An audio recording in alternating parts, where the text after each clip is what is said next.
আচ্ছা আলহামদুলিল্লাহ। ভাই মাইক এরকম আপনি কম ভাড়া করেন কি কারণে?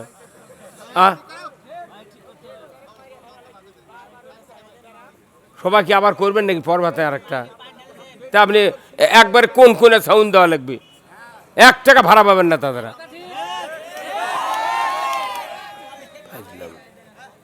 পূজাত গেলে ঠিকই হয়, গানত গেলে ঠিকই হয়। একবার হাত দিচ্ছে একবার কমাচ্ছে ইচ্ছে মতো, ফাটাফাটি আওয়াজ হওয়া লাগবে।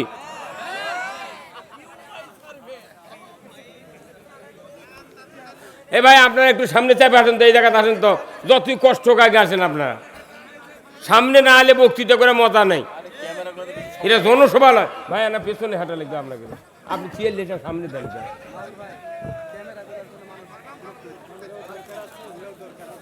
সব জায়গায় থামেন, এই ক্যামেরা সারা পৃথিবীর মানুষ শুনিচ্ছে। হ্যাঁ থাক, ক্যামেরা থাক, আমি বুদ্ধি দিচ্ছি সব, কোনো কথা হবে না। এই মাহফিল তামাম পৃথিবীর মানুষ শুনিচ্ছে আর দেখবি। আপনারা তো ভাবনা কে, হয়তো মসজিদের ইমামতি করে, মোতাল্লি তার বক্তৃতা শুনে পারে না। মোতাল্লি সামনে বসে থাকে, আসল কথা কভার দেয় না। কি কথা কোন টাকা? আর এই বক্তৃতা তামাম পৃথিবী শুনবি। ওই ওবায়দুল কাদের ওর চেম্বার শুনবি, উনিও বুঝুক যে ইসলাম কাক কয়, কথা ঠিক কিনা? বয়তুল মোকাররমের ইমাম যদি ইসলাম না বোঝে, পৃথিবীর কেউ বুঝবে না। এই যারা উপজেলার দান আছে, এনাদেরকে বক্তৃতা শোনা লাগবে। আপনাদের বক্তৃতা দেখে শিখেও ভয় করে না। যারা উপজেলার দান আছে, এর করে কলম দিয়া পরামর্শ দিয়ে পৃথিবী চলে, এই লোকগুলার বক্তৃতা শোনা লাগবে। ওরা আছে বিসমিল্লাহির রহমানির রহিম কয়, ইসলাম মানবতার ধর্ম, নামাজ পড়বেন, এই কথা সুদ চালু করছে। কে ভাই আপনারা কি শ্রোতা না দর্শক? তাহলে বসা লাগবে, ইনি একটু পরে যাবি, আপনারা বসেন। কি কথা ঠিক কিনা? বাস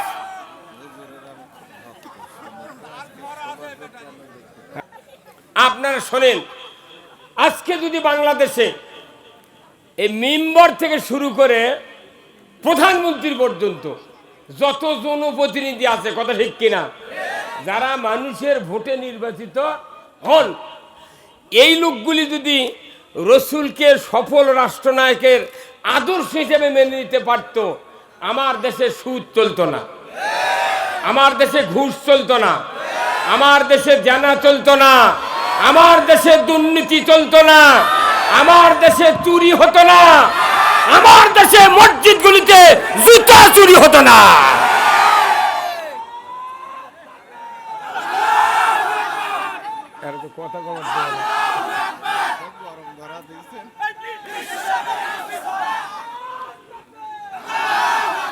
কথা বুঝতে পারছেন?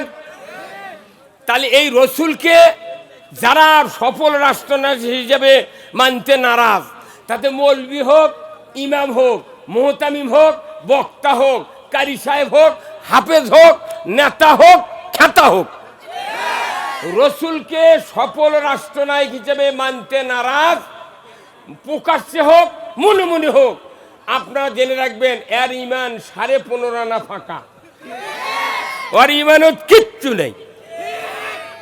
কথা বোঝা গেল? তাহলে আমরা রসুলকে সফল রাষ্ট্রনায়ক হিসেবে কি মেনে নিতে রাজি আছি? কারা কারা দুহাত তুলে দেখান। দুনিয়ার মুসলিম, আল কোরআনের আলো, কোন ঘরে ঘরে নয়, ডাইরেক্ট সংসদে। এই কোরআন দিয়ে আল্লাহ রসুল 10 বছর মক্কার মদিনার 12.5 লক্ষ বর্গমাইল শাসন করছেন। এই মাত্র 1500 বছর আগে 12.5 লক্ষ বর্গমাইল নবী এই কোরআন দিয়ে শাসন করছেন, কথা ঠিক কিনা? তো সেই রসুল হলেন সফল রাষ্ট্রনায়ক। এটাও অনেক হুজুর এখনো মসজিদ বলতে সাহস পায়নি, ওরা খালি মুখ সাহসে করে, কয়েবেন করি কি কি কোরআন দিয়া দেশ চললে কি হবে? 1 নাম্বার হলো জানা হবে না, সুদ হবে না, চুরি হবে না, তারপর দুর্নীতি হবে না, ঘুষ হবে না, কোনো রকমের বেপর্দা চলবে না, নামাজ কায়েম হবে। একবারে দুনিয়া ঠান্ডা। এখন এই ঠান্ডা না করে কোরআন দিয়ে দেশ না চাইলে এর এখন পানির জন্য নামাজ পড়িচ্ছে। মনে হচ্ছে ওরই চিন্তা বাইরে গেছে কি পানি আল্লাহ দিবে কখন দিবে আল্লাহর ব্যাপার। আমাকে আল্লাহ পাঠাছে ওই যে কলা রব্বুকালিল মালাইকাতি ইন্নি জাইলুন ফিল আরদি খলিফা। আমরা আল্লাহর গোলাম প্রতিনিধি, আমরা আল্লাহর দাস, আমাদের দায়িত্ব আল্লাহর গোলামি করা। পানি কখন হবে না হবে আল্লাহর ব্যাপার। কি কথা ঠিক কিনা? আমি আপনাদেরকে কিছু কথা বলবো, সেটা হলো কোরআন এবং হাদিস থেকে। আমাদের এই বাংলাদেশ, স্বাধীন বাংলাদেশ প্রায় 53 বছর ধরে স্বাধীন হয়েছে, কথা ঠিক কিনা? 53 বছর ধরে। কি হলো আবার? এই স্বাধীন দেশে আমরা যারা আছি প্রায় 90% ইমানদার, কথা ঠিক কিনা? 90%।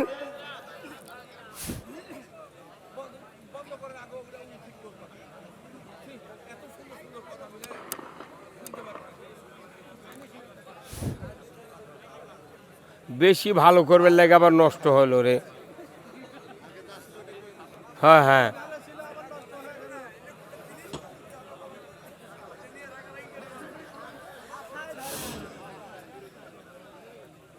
এই বাংলাদেশ আমাদের মাতৃভূমি, স্বাধীন একটা দেশ, সুবহানাল্লাহ। এই দেশে ইমানদারের বাস আছে, মুসলমানের বাস নেই। আমরা মনে করি যে বাংলাদেশ একটা ইমানদারের দেশ, মুসলমান আমরা, আমিও মুসলমান না। এ দেশের বড় বড় আলেম ওলামা ইমামরা যারা নামাজ পড়ায় তারাও মুসলমান না। কারণ মুসলমান হতে গেলে ইসলাম মানা লাগবে। কি হুজুর? ইসলাম যদি এখানে না মানা যায় মুসলমান হওয়া যাবে না। অথচ অনেক হুজুর বাংলাদেশে বলে যে মুসলমান ভাইরে আমার। কিন্তু আমার প্রশ্ন, উনি তো মুসলমান না। কি এটা ইমানদার আছে বাংলাদেশে? ইমানদার আছে দুই প্রকার, একটা হলো ভেজাল যুক্ত আর একটা হলো ভেজাল মুক্ত। আজ থেকে 1500 বছর আগে এই কোরআন নাজিল হয়েছে। কত বছর আগে? এই কোরআন নাজিল উদ্দেশ্য আগে বুঝতে হবে যে কোরআন কেন নাজিল করা হলো, আবার নবী কেন পাঠানো হলো, আবার আমাদেরকে আবার উম্মত করে মানানো হলো কেন। এই তিনটা উদ্দেশ্য আমাদের আগে বুঝতে হবে, তাছাড়া কোরআন বোঝা যাবে না। আল্লাহ আসেন কিন্তু এত নবী পাঠালেন, তারপরে মানুষ বুঝান গেল না। কি তাও কি আমরা যেরকম 50 বছর 100 বছরের বক্তৃতা দিচ্ছি, উনি এক বক্তা মারা গেল। কিন্তু এই দেশে নয়, এই পৃথিবীতে এমনও নবী ছিলেন তার বয়স ছিল 1000 বছর। কতক্ষণ? কারু ছিল 950 বছর, কারু ছিল 300 বছর, 250 বছর। একসাথে 4 জন 3 জন পর্যন্ত নবী পৃথিবীতে ছিলেন। সব নবী বনি ইসরাইল জামানার 70,000 নবী ওই সমাজের নেতৃস্থানীয় লোকেরা যারা শাসক ছিল তারা কতল করেছে 70,000 নবী। কতক্ষণ? নবী যারা মারিছে এরকম কথা জান্নাতুল ফেরদৌস দিবি নাকি? হ্যাঁ, তাহলে নবী যারা মারিছে তারাও কোনো মানুষ ছিল। কতক্ষণ?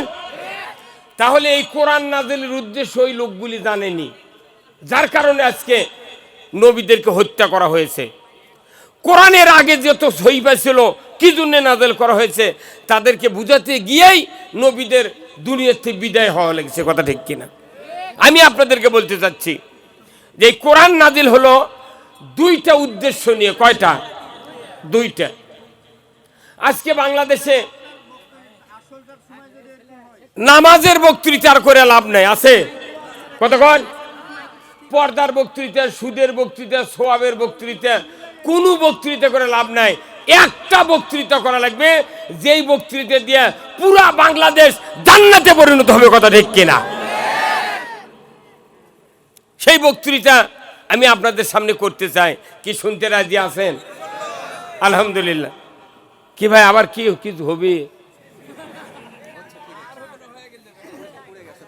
হ্যাঁ, আচ্ছা, তার না আমার বক্তৃতার সময় ইউনিট টিউনিট ঘাটিয়ে দেবে, সে পাওয়ারই নাই এই মাইক্রোফোনে। কমপক্ষে এই সিজনে 30টার মতো ইউনিট পুড়ে ধোঁয়া বাড়াছে।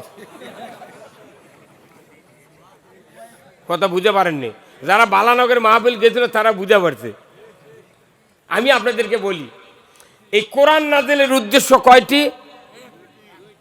এই আঙ্গুল দেখেন কয়টি? 2টি। আল্লাহ তাআলা নিজের ভাষায় বলছেন কি? শাহরু রমজান আল্লাযী উনজিলা ফীহিল কুরআন হুদাল লিন-নাস ওয়া বায়িনাতিন মিনাল হুদা ওয়াল ফুরকান। এ বাবা ইকো কমা একটু। কোরআন নাজিলের উদ্দেশ্য 2টা। 1 নাম্বার, আল্লাহ রাব্বুল আলামিন কোরআনুল কারিমে বলছেন কোরআন নাজিলের উদ্দেশ্য 2টি। 1 নাম্বার উদ্দেশ্য হলো মানুষ শুধু হেদায়েত হবে, মানুষ শুধু আল্লাহর পথে চলবে, মানুষ শুধু রসুলের পথে চলবে, কোরআনের পথে চলবে। যারা ঈমান আনবে, আল্লাহর পথ রসুলের পথ ছাড়া কারো পথে চলার অধিকার নাই, কারো পথে চলার অধিকার নেই। 2 নাম্বার, হক আর বাতিল, সত্য মিথ্যা, হালাল হারাম, সুদ যাকাত, অন্যায় আর ন্যায়, এইগুলি ডিভাইডেড করবে, পার্থক্য নির্ণয় করবে। এটা সুদ, এটা যাকাত, এটা সত্য, এটা মিথ্যা। কোরআন নাজিলের পর যদি সমাজে যদি সুদ চলে, আল্লাহর ইজ্জতের কসম, ওই কোরআনের উপর যারা ঈমান এনেছে আসলেই তাদের ঈমান নাই। কোরআন সমাজে থাকবে আর সুদের অর্থনীতি চলবে, এটা ঈমানদারের সমাজ হতে পারে না। সুদ হারাম করছেন কে? যাকাত ফরজ করছেন কে? তে বলেন তো, সুদ বেশি চলে না যাকাত বেশি চলে? অথচ দেখেন সবাই রোজা করছে। এইবার এমন কোন গ্রাম নাই যে গ্রামের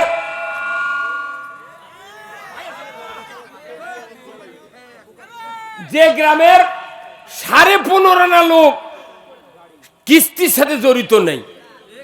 এই কথা কন, কিস্তি বোঝেন? কয় শাক ভাত খাবো না, গোস্ত খা, স্বামীর কথা শুনবো না, ভাঙ্গা করে থাকবো না, ঝড় বাদল মানবো না, কিস্তি দেওয়া বন্ধ করব না, জায়ান থাকিতে সাহেবের ডিউটি কোনদিন অমান্য করব না। প্রায় 15.5 আনা মানুষ একটা গ্রামের, তারা কিস্তির সাথে জড়িত। কতক্ষণ? এখন গরিব মানুষ যারা, তারা কি করবে? কিস্তি না তারা তো তাদের জীবন বাঁচতেছে না। কথা ঠিক কিনা?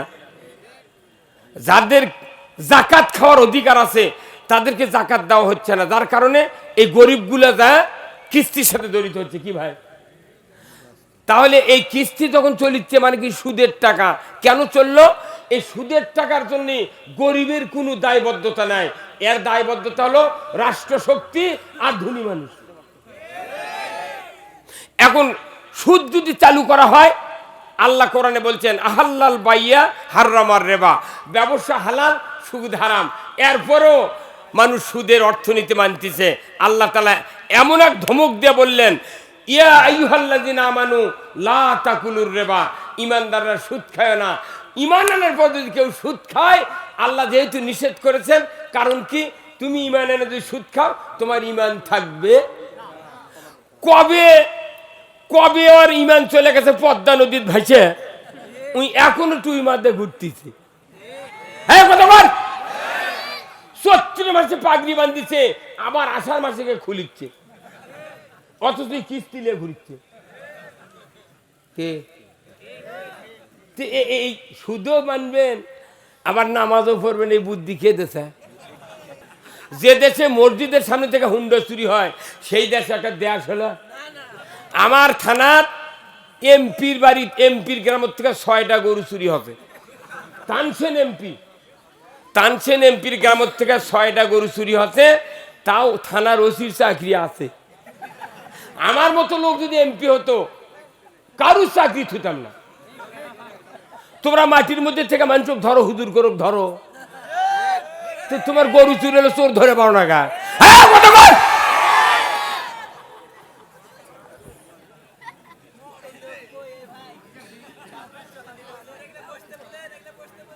থাক থাক, ওই দাঁড়িয়ে আছে, ওই ওর পাও একবারে আটকে গেছে ওটি।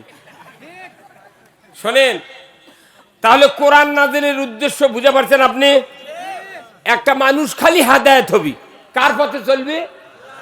আল্লাহর পথে, রসুলের পথে, কোরআনের পথে। কথা ঠিক কিনা? এখন আল্লাহর পথ আর মানুষের পথ আগে বুঝতে হবে। কথা ঠিক কিনা? আচ্ছা, সূরা ফাতিহা কে কে শোনেননি, জানেননি? একটা বার হাত তুলে দেখান তো, জীবনে সূরা ফাতিহা শোনেনি। হ্যাঁ? আচ্ছা, আওয়ামী লীগ, বিএনপি, জাতীয় পার্টি, জাসদ, সুদারু, মদারু, জুয়ারু, পীর, তবলিগ, জামাত, যত রকমের রাজনৈতিক দল আছে, তরিকার লোক আছে, এদের ভেতরে সূরা ফাতিহা না জানার কেউ আছে? তাহলে সূরা ফাতিহার একটা আয়াত আছে, ছোট্ট একটা আয়াত, ইহদিনাস সিরাতাল মুস্তাকিম। এই আয়াতের অর্থ হলো, হে আল্লাহ, তুমি আমাদেরকে সরল, সঠিক, সিধা পথে পরিচালিত করো। কথা ঠিক কিনা? এক নাম্বার হলো সরল, তারপরে সঠিক, তারপরে সিধে। সরল কথাটা শিক্ষিত লোকেরা বোঝে, তারপরে সঠিকটা তার চেয়ে না কম শিক্ষিত লোক বোঝে, আর সিধে ফকিন্নিও বোঝে। এই কথা ঠিক কিনা? এই আমার এই ভাইয়ের নাম হলো কি বললাম? আফজাল হোসেন ভাই। এই যে এই ভাইটা পাঞ্জাবি গাছ দিচ্ছে না, ইনি যদি এই পাঞ্জাবিটা উল্টো করে গাছ দিয়ে আসতেন, যে পকেট আছে ভেতরে সেটা থাকতো উপরে, এতগুলা লোক আমার দেখতো না। এই ভাইয়ের এই পাঞ্জাবির দিক থেকে থাকলো, মনে মনে বলতো এই লোকটার বোধহয় বউ মরছে। স্ত্রী যদি বেঁচে থাকতেন তাহলে তো অবশ্যই বাড়ির থেকে আসতে বলতো যে অমুকের আব্বা, আপনি যে যাচ্ছেন মাহফিলে, পাঞ্জাবি একটু সিধা করে গায়ে দেন। কতক্ষণ উল্টা তখন আমরা ধরে দিলেন, আপনি তখন ধরে দিলাম, তখন দেখা গেল ইনি বলছেন, ভাই আপনাদের এই ভুল সংশোধন করাতে আল্লাহ আপনাদের কল্যাণ দিক, আপনার আল্লাহ হায়াত দারাজ করে দিক। সাংঘাতিক একটা ভুল আপনি ধরে দিয়েছেন। কথা ঠিক কিনা? পাঞ্জাবি উল্টা হলে আপনার দোয়া করিচ্ছে, হায়াত বৃদ্ধির দোয়া করলো। কতক্ষণ?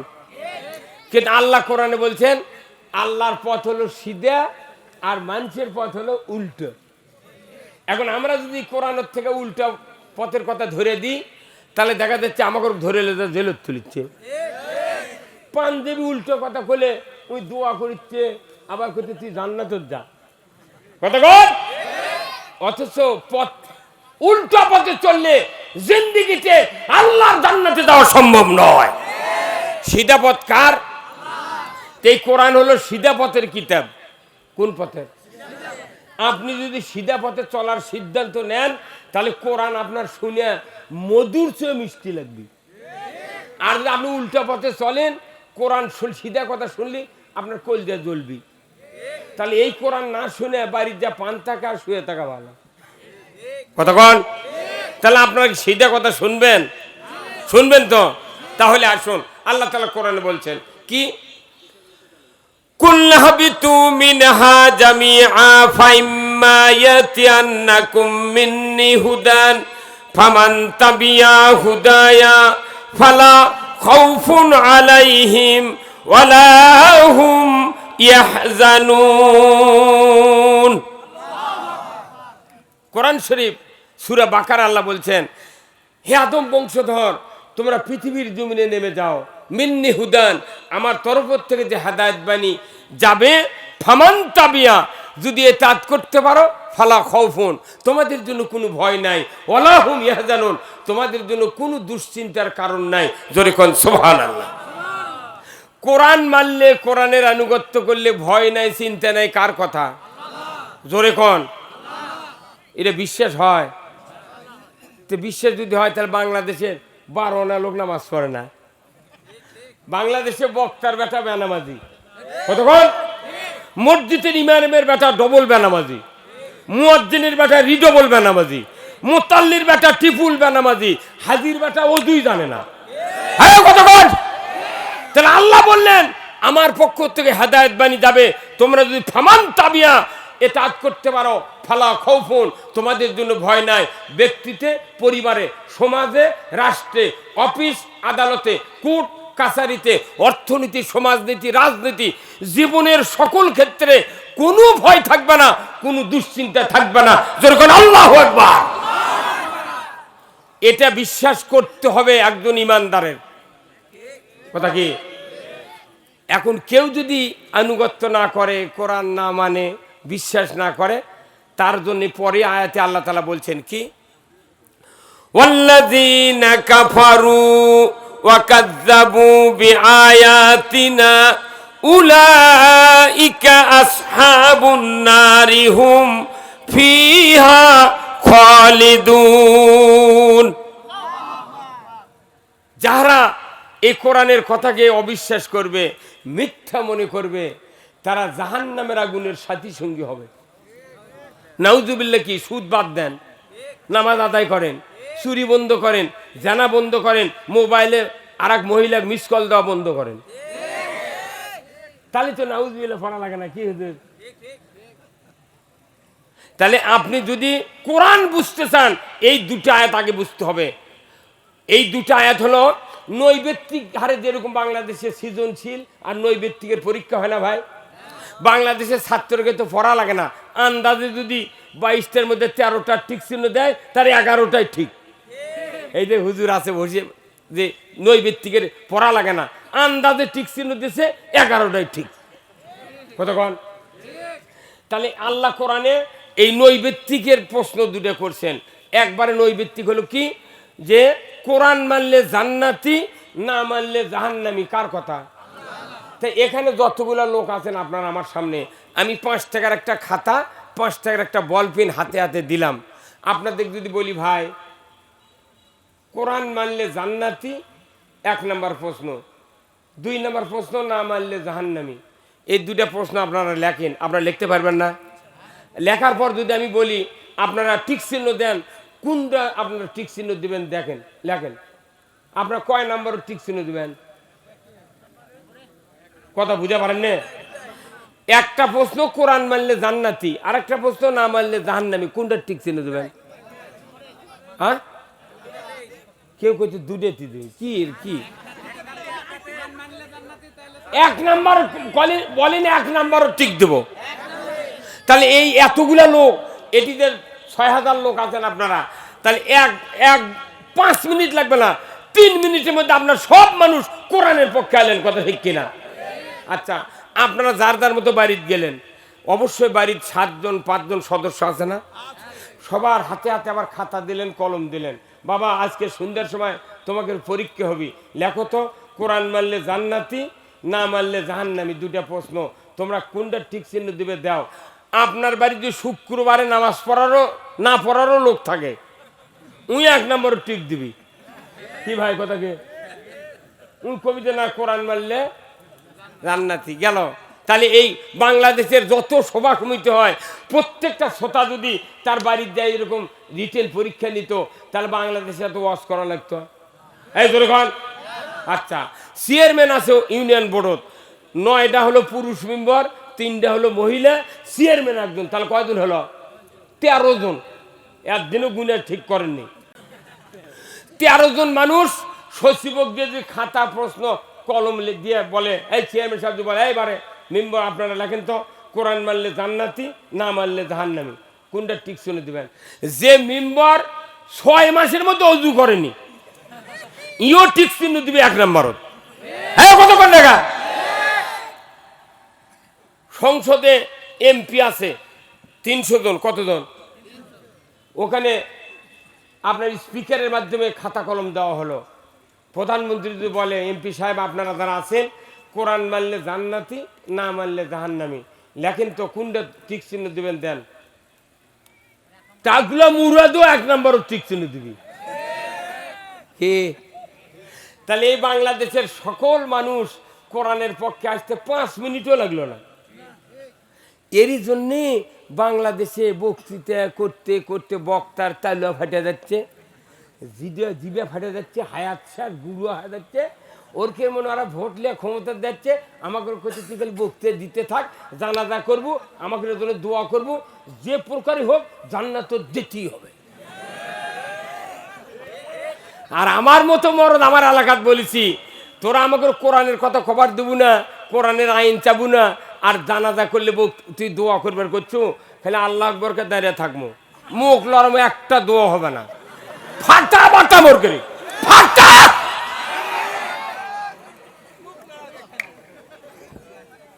কি কথা কর? নবীর দোয়া ফেরত দিয়েছে কে? আব্দুল্লাহ বিন উবাই রসুলের পেছনে 10 বছর নামাজ পড়ছেন মসজিদে নববীতে, নবীর পেছনে প্রথম কাতারের মুক্তাদি আব্দুল্লাহ বিন উবাই।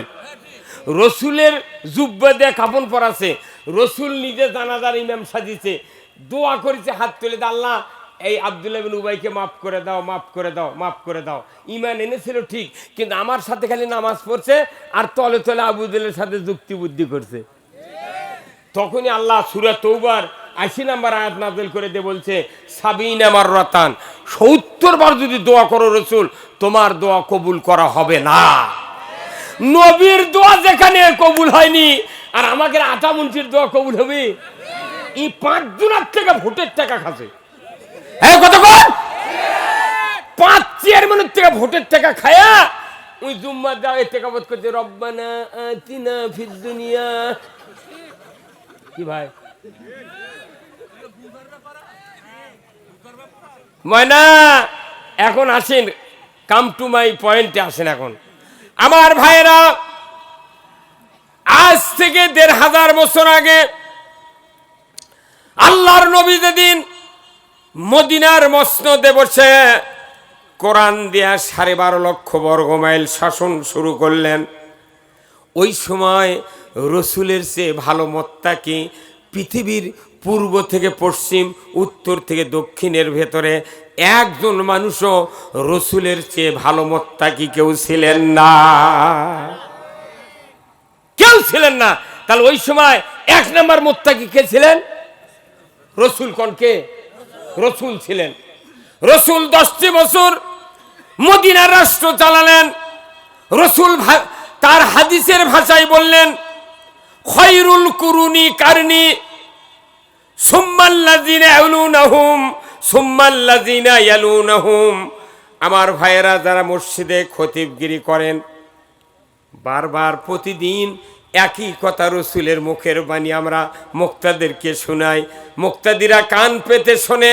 আমরা বলি খয়রুল কুরুনি কারনি, রসুল বলেছেন আমার যুগই হলো সারা যুগ। জোরে কোন আল্লাহু আকবার। রসুলের যুগ সারা হলো কি কারণে?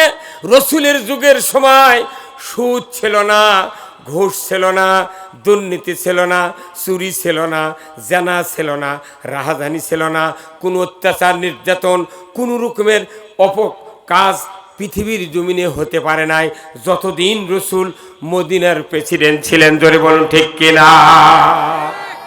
রসুল বললেন, মাত্র 10 বছরে আমি যে সমাজ তোমাদের সামনে উপহার দিয়েছি, এই সমাজের নামটা হলো খয়রুল কুরুনি কারনি। আমি রসুল, আমার যুগটাই হলো সারা যুগ। এই সারা যুগ কি দিয়া তৈরি করেছিলেন? সবাই বলেন কি দিয়া? আরো জোরে আওয়াজ হওয়া লাগবে, কি দেয়া? তাহলে এই কোরআন আমাদের দেশে আছে না নাই? এই বাংলাদেশের চট্টগ্রাম চেনেন?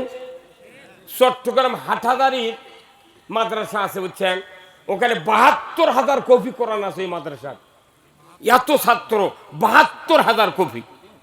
এরপরে ঢাকা লালবাগে আছে 35,000 কপি কোরআন।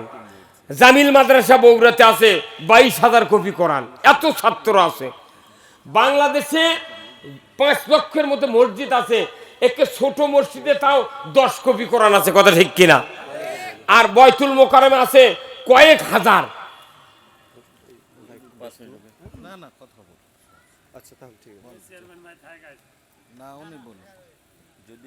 না, উনি কি বলবেন চাচ্ছেন? মানে আপনার তো পারাবারিকা। হুজুরের আমি বক্তব্য শুনে আজকে পাইছি সৌভাগ্য। আপনাকে যাবারই দেবো না তো। না ঠিক আছে, আমি শুনবো। আপনার মতো একটা নেতাকে যদি পাইছি আলহামদুলিল্লাহ। আমি আলহামদুলিল্লাহ বলছি। আপনি যদি কথা না বলেন না, আমার কথার ভেতরে হাত দিলেই সমস্যা, বুঝতে পারছেন? ইউটিউবে শুনি আজকে পাইছি যে ওনাদের যে ওনার যে সঙ্গে সেটা সমস্যা হচ্ছে তো, তাহলে আমরা বিপদে পড়ছি। না না না না, উনি তো ওনার পক্ষে থেকে কোনো দরখাস্ত দেয়নি তো।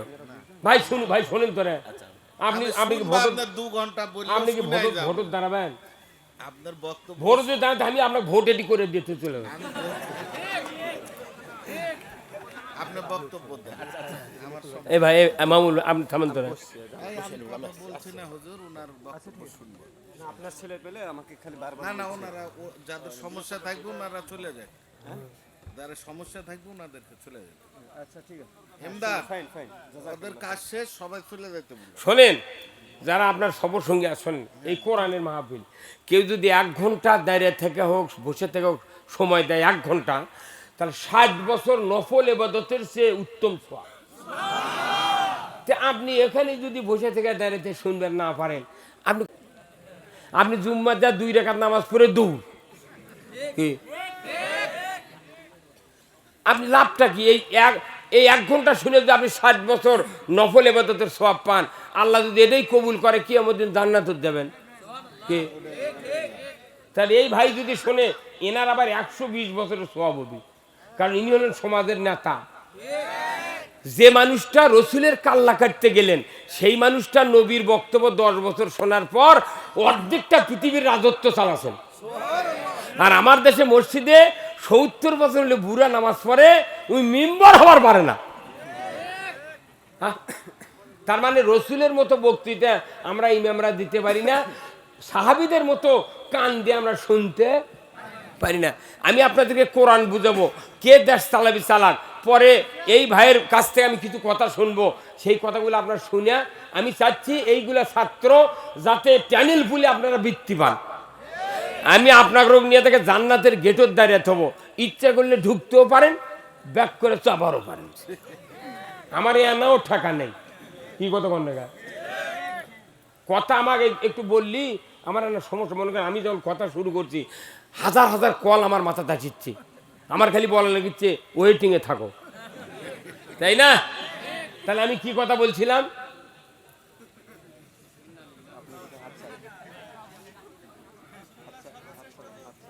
হ্যাঁ হ্যাঁ, তাহলে রসুল শ্রেষ্ঠ যুগ, রসুলের যুগ হলো সর্বশ্রেষ্ঠ যুগ। কি দিয়ে তৈরি করেছিলেন? কোরআন দিয়ে। এখন আপনি শোনেন, তাহলে কোরআন, এতগুলো কোরআন আছে। একটা করে গ্রামে যদি 100 বাড়ি থাকে, এক বাড়ি যদি 4টা ছেলে থাকে, একটা শাশুড়ি মাও থাকে, তাহলে 4 ছেলের 4 স্ত্রীর কাছে 4 কোরআন, আর ওই শাশুড়ির কাছে 1 কোরআন, তাহলে কত হলো? তাহলে এক বাড়ি, এক গ্রামে 100 বাড়ি, এক বাড়ি যদি 5টা কোরআন থাকে, তাহলে 100 বাড়ি 568,000 গ্রামত কতটি আছে? হ্যাঁ, 1 কোটি 4 লাখ হলো তবলিগের লোকের কে বাড়িতে কোরআন আছে, 20,000 পীর আছে, 3 কোটি জাকের আছে, প্রত্যেকের বাড়িতে কোরআন আছে, 1 লক্ষ বক্তা আছে, তারই বাড়ির এক একটা বক্তার কাছে 5টা করে তাফসির আছে। কথা ঠিক কিনা? তাহলে বাংলাদেশে দেখা যাচ্ছে কয়েক হাজার কোটি কোরআন আছে। তারপরে কোরআন দিয়ে কোনো শান্তির কাম আমরা পাচ্ছি?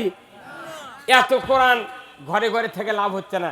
একটা কোরআন যদি সংসদে নিয়ে যা থুয়ে বলা হয় ওয়াসারিকু ওয়াসারিকাতু ফাক্তাউ আইদিয়াহুমা, এই কোরআনে একটা নিয়ে যা খালি বলে যে চোর চুরি করলে ছেলে হোক আর মেয়ে হোক হাত কাটে দাও, একটা চোরের হাত বয়তুল মোকাররমের উত্তর গেটে কেটে দেওয়ার দৃশ্য বিটিভি, এনটিভি, এসএটিভি 21, 24, 71, 75, 76 এই চ্যানেলে যদি একটা চোরের হাত কাটা দেখান যেত, তো গরু চুরি, হুন্ডা চুরি তো দূরের কথা, মসজিদে জুতো চুরি হতো না। এই কত কোন টাকা? 5 মিনিট লাগবে চুরি বন্ধ হতে। অথচ 53 বছর হচ্ছে বাংলাদেশ স্বাধীন, হ্যাঁ, জুম্মার জুতো চুরি বন্ধ হয়নি। বাংলাদেশে মসজিদের থেকে হুন্ডা চুরি হয়, সবার থেকে হুন্ডা চুরি হয়, স্যান্ডেল চুরি হয়। কথা ঠিক কিনা? তাহলে চুরি বন্ধ করতে গেলে 32 চুরি বন্ধ হবে না, চুরি বন্ধ করতে গেলে আইন দিয়ে বন্ধ করতে হবে। কথা ঠিক কিনা? সুরের হাত কাটার আইন বাংলাদেশে কায়েম হোক। কারা কারা চান দুহাত তুলে দেখান। লিল্লাহে তাকবীর, নারায়ে তাকবীর। 5 মিনিটে চুরি বন্ধ হবি। এরই জন্য এক একটা বক্তারা বক্তৃতা করতে করতে ওরা মরে যাচ্ছে। আমাকে বাংলাদেশের বক্তৃতা হতে কি শোনেন, এটা আপনাকে রাজশাহী নাই, লক্ষ্মীপুরে মোড় আছে না, পদ্মা বোর্ডিং আছে, এদিক তো এমবিবিএস ডাক্তারের কারখানা। এই কত কর, প্রত্যেকটা এমবিবিএস ডাক্তার চেম্বারে রুগী দেখে না, ওরা আবার হাসপাতালে চাকরি করে। এর কাছে বিভিন্ন ঔষধ কোম্পানির রিপ্রেজেন্টেটিভ বিনামূল্যে ওষুধ দেয় প্রাইস স্বরূপ, যে স্যার এই যে 10,000 টাকার ওষুধ থাকলো, আপনি আমাকে কোম্পানির ওষুধ লিখবেন আর এগুলো আপনি বেঁচে বেঁচে টাকা নেবেন। তখন দেখা যায় ওই ডাক্তাররা করে কি, এক ট্যাবলেট দিলে আরাম ভালো হয়ে যাবে। কথা বুঝবেন ভাই আপনি, ওরা না বোঝে না বুঝে আপনার বোঝা লাগবে। এক ট্যাবলেট দিলে আপনার অসুস্থতা দূর হয়ে যাবে। কিন্তু ডাক্তার দেখিচ্ছে 10,000 টাকার ওষুধ আমি এমনি পাচ্ছি, তো এই এক ট্যাবলেটের সাথে আরো 7টা ওষুধ লেগেছে। যে ওষুধগুলো লিখেছে ওগুলো কোম্পানির, অর্থাৎ গমের আটা খেলে তাও উপকার বেশি হবে। ওই কোম্পানির মাল চালু করার জন্য ওই যে বোনাস পাশে এটার জন্য আরো 7টা ওষুধ লেগেছে। কেনা তো আর লাগে না, কেনে কৃষক, কেনে গরিবেরা। কি ভাই কথা ঠিক কিনা? যারা রোগী তারা কেনে। এখন ডাক্তার জানে যে না, এক ওষুধ খালি ব্যারাম ভালো হবি, তে আমি কি এত ওষুধ লেগেছি, জনগণের ক্ষতি করব না। এইভাবে যদি ডাক্তাররা যদি একবার চরিত্র ঠিক করে যদি বসতো ওই চেম্বারে, তাহলে দেখা যেত এত ভুয়া কোম্পানি তৈরি হতো না। এখন যেভাবে এমবিবিএস ডাক্তার অল হলো বডির ডাক্তার, কথা ঠিক কিনা? আর বাংলাদেশে কয়েক লাখ বক্তা আছে, এরা আবার ইমানের ডাক্তার। ওনারা বডির ডাক্তার আর আমরা হলাম ইমানের ডাক্তার। এক ট্যাবলেট দিলে পৃথিবী ঠান্ডা হয়ে যাবে, এক ট্যাবলেটে। কিন্তু এই ট্যাবলেটের কথা করছে না, করছে কি আরো হাউটলে বাউটলে হাজারো রকমের ট্যাবলেটের কথা করছে। কিয়ামত পর্যন্ত ওই ডাক্তারের মধ্যে যদি খালি ফিক্সেশন করে দেয়, এই পৃথিবীর জমিনে কোনো অন্যায় বন্ধ হতে পারে না। এক বক্তব্য দিয়ে বাংলাদেশ একবারে ঠান্ডা হয়ে যাবে।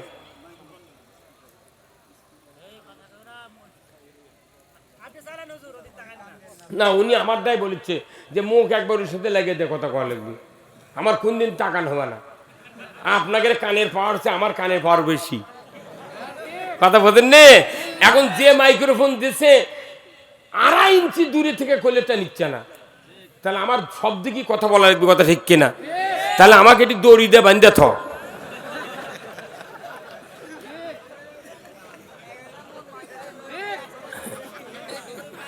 ভাই আপনার কি বেজার হচ্ছেন?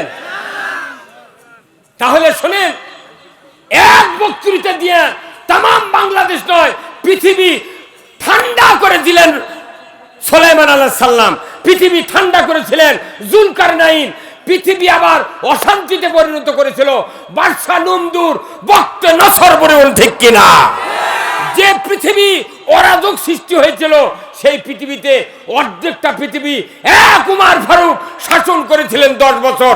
পৃথিবীর জমিনে যে দিক দিয়ে উমর ফারুক হেঁটে যাচ্ছিলেন, ওই দিক দিয়ে 40 দিন পর্যন্ত শয়তান হাঁটতে সাহস পায় নাই। জোরে বলেন আল্লাহু আকবার। মুসলিম আমি, সৈনিক আমি, আমি চির রণবীর, আল্লাহকে ছাড়া কাউকে মানি না, নারাই তাকবীর। মুসলিম আমি, সৈনিক আমি, আমি চির রণবীর, আল্লাহকে ছাড়া কাউকে মানি না, নারাই তাকবীর। বীর মুসলমান ধরো আল কোরআন, ফিরায়া আনো সেই হারানো সম্মান। বীর মুসলমান নারাই তাকবীর, আল্লাহু আকবার, তুলো ধুনি ধরায়া রাখবার। বীর মুসলমান ধরো আল কোরআন, ফিরায়া আনো সেই হারানো সম্মান। বীর মুসলমান যে আওয়াজ শুনে ওরে মুসলমান ভয় কাঁপিত, কাফির বেঈমান জোরে কান মারহাবা। দাউরে সে হুঙ্কার কররে তুলপার, পাপে দুনিয়া দিয়া ভেঙ্গে কররে চোরমার, বীর মুসলমান ধরো আল কোরআন, ফিরায়া আনো সেই হারারো সম্মান, বীর মুসলমান। আমরা বীরের জাত, কোরআন বিজয় না থাকার কারণে শিখে ইন্দুর বিড়াল আমাকে মাথা লাগতেছে। হ্যাঁ, আমরা বিভিন্ন জায়গায় মাহফিলে যাই, এখানে কোনো লোক কেউ আমাকে কিছু বলেনি, এখানে খুব ভদ্র লোক। আর রাজশাহী জেলা হচ্ছে শিক্ষার দিক দিয়ে, ভদ্রের দিক দিয়ে বাংলাদেশের মধ্যে নয়, এশিয়া মহাদেশের মধ্যে 1 নম্বরে আছে। রাজশাহীর লোক বেশি জান্নাতের যাবে, অ্যাকচুয়ালি আমি জানি তো। রাজশাহীর লোক সবচেয়ে ভালো, রাজশাহীর ভাষা ভালো, যোগ্যতা ভালো, সব দিকে ভালো। বাংলাদেশ নয়, এশিয়া মহাদেশের ভেতর রাজশাহী ভার্সিটি হলো সবচেয়ে বড় বিদ্যাপীঠ। আল্লাহু আকবার। বাংলাদেশের দ্বিতীয় বৃহত্তম মুসলিম এলাকা হলো রাজশাহী, 1 নম্বর হলো চট্টগ্রাম। কোনোদিন যদি এই এশিয়া মহাদেশে ইসলাম বিজয় হয়, প্রথম আসবে ধরি চট্টগ্রাম থেকে, দ্বিতীয় ধরি হবে রাজশাহী থেকে। আল্লাহু আকবার। আমার ভাইয়েরা, আজ থেকে 1500 বছর আগে রাসূল যখন রাষ্ট্রপতি ছিলেন, ওই সময় রাসূলের উপর কেউ মুত্তাকি ছিলেন না, কথা ঠিক কিনা? রাসূলের যখন ওফাত হয়ে গেল, দুনিয়ার নয় তামাম মুসলিম জাহানের প্রথম খলিফা ছিলেন কে?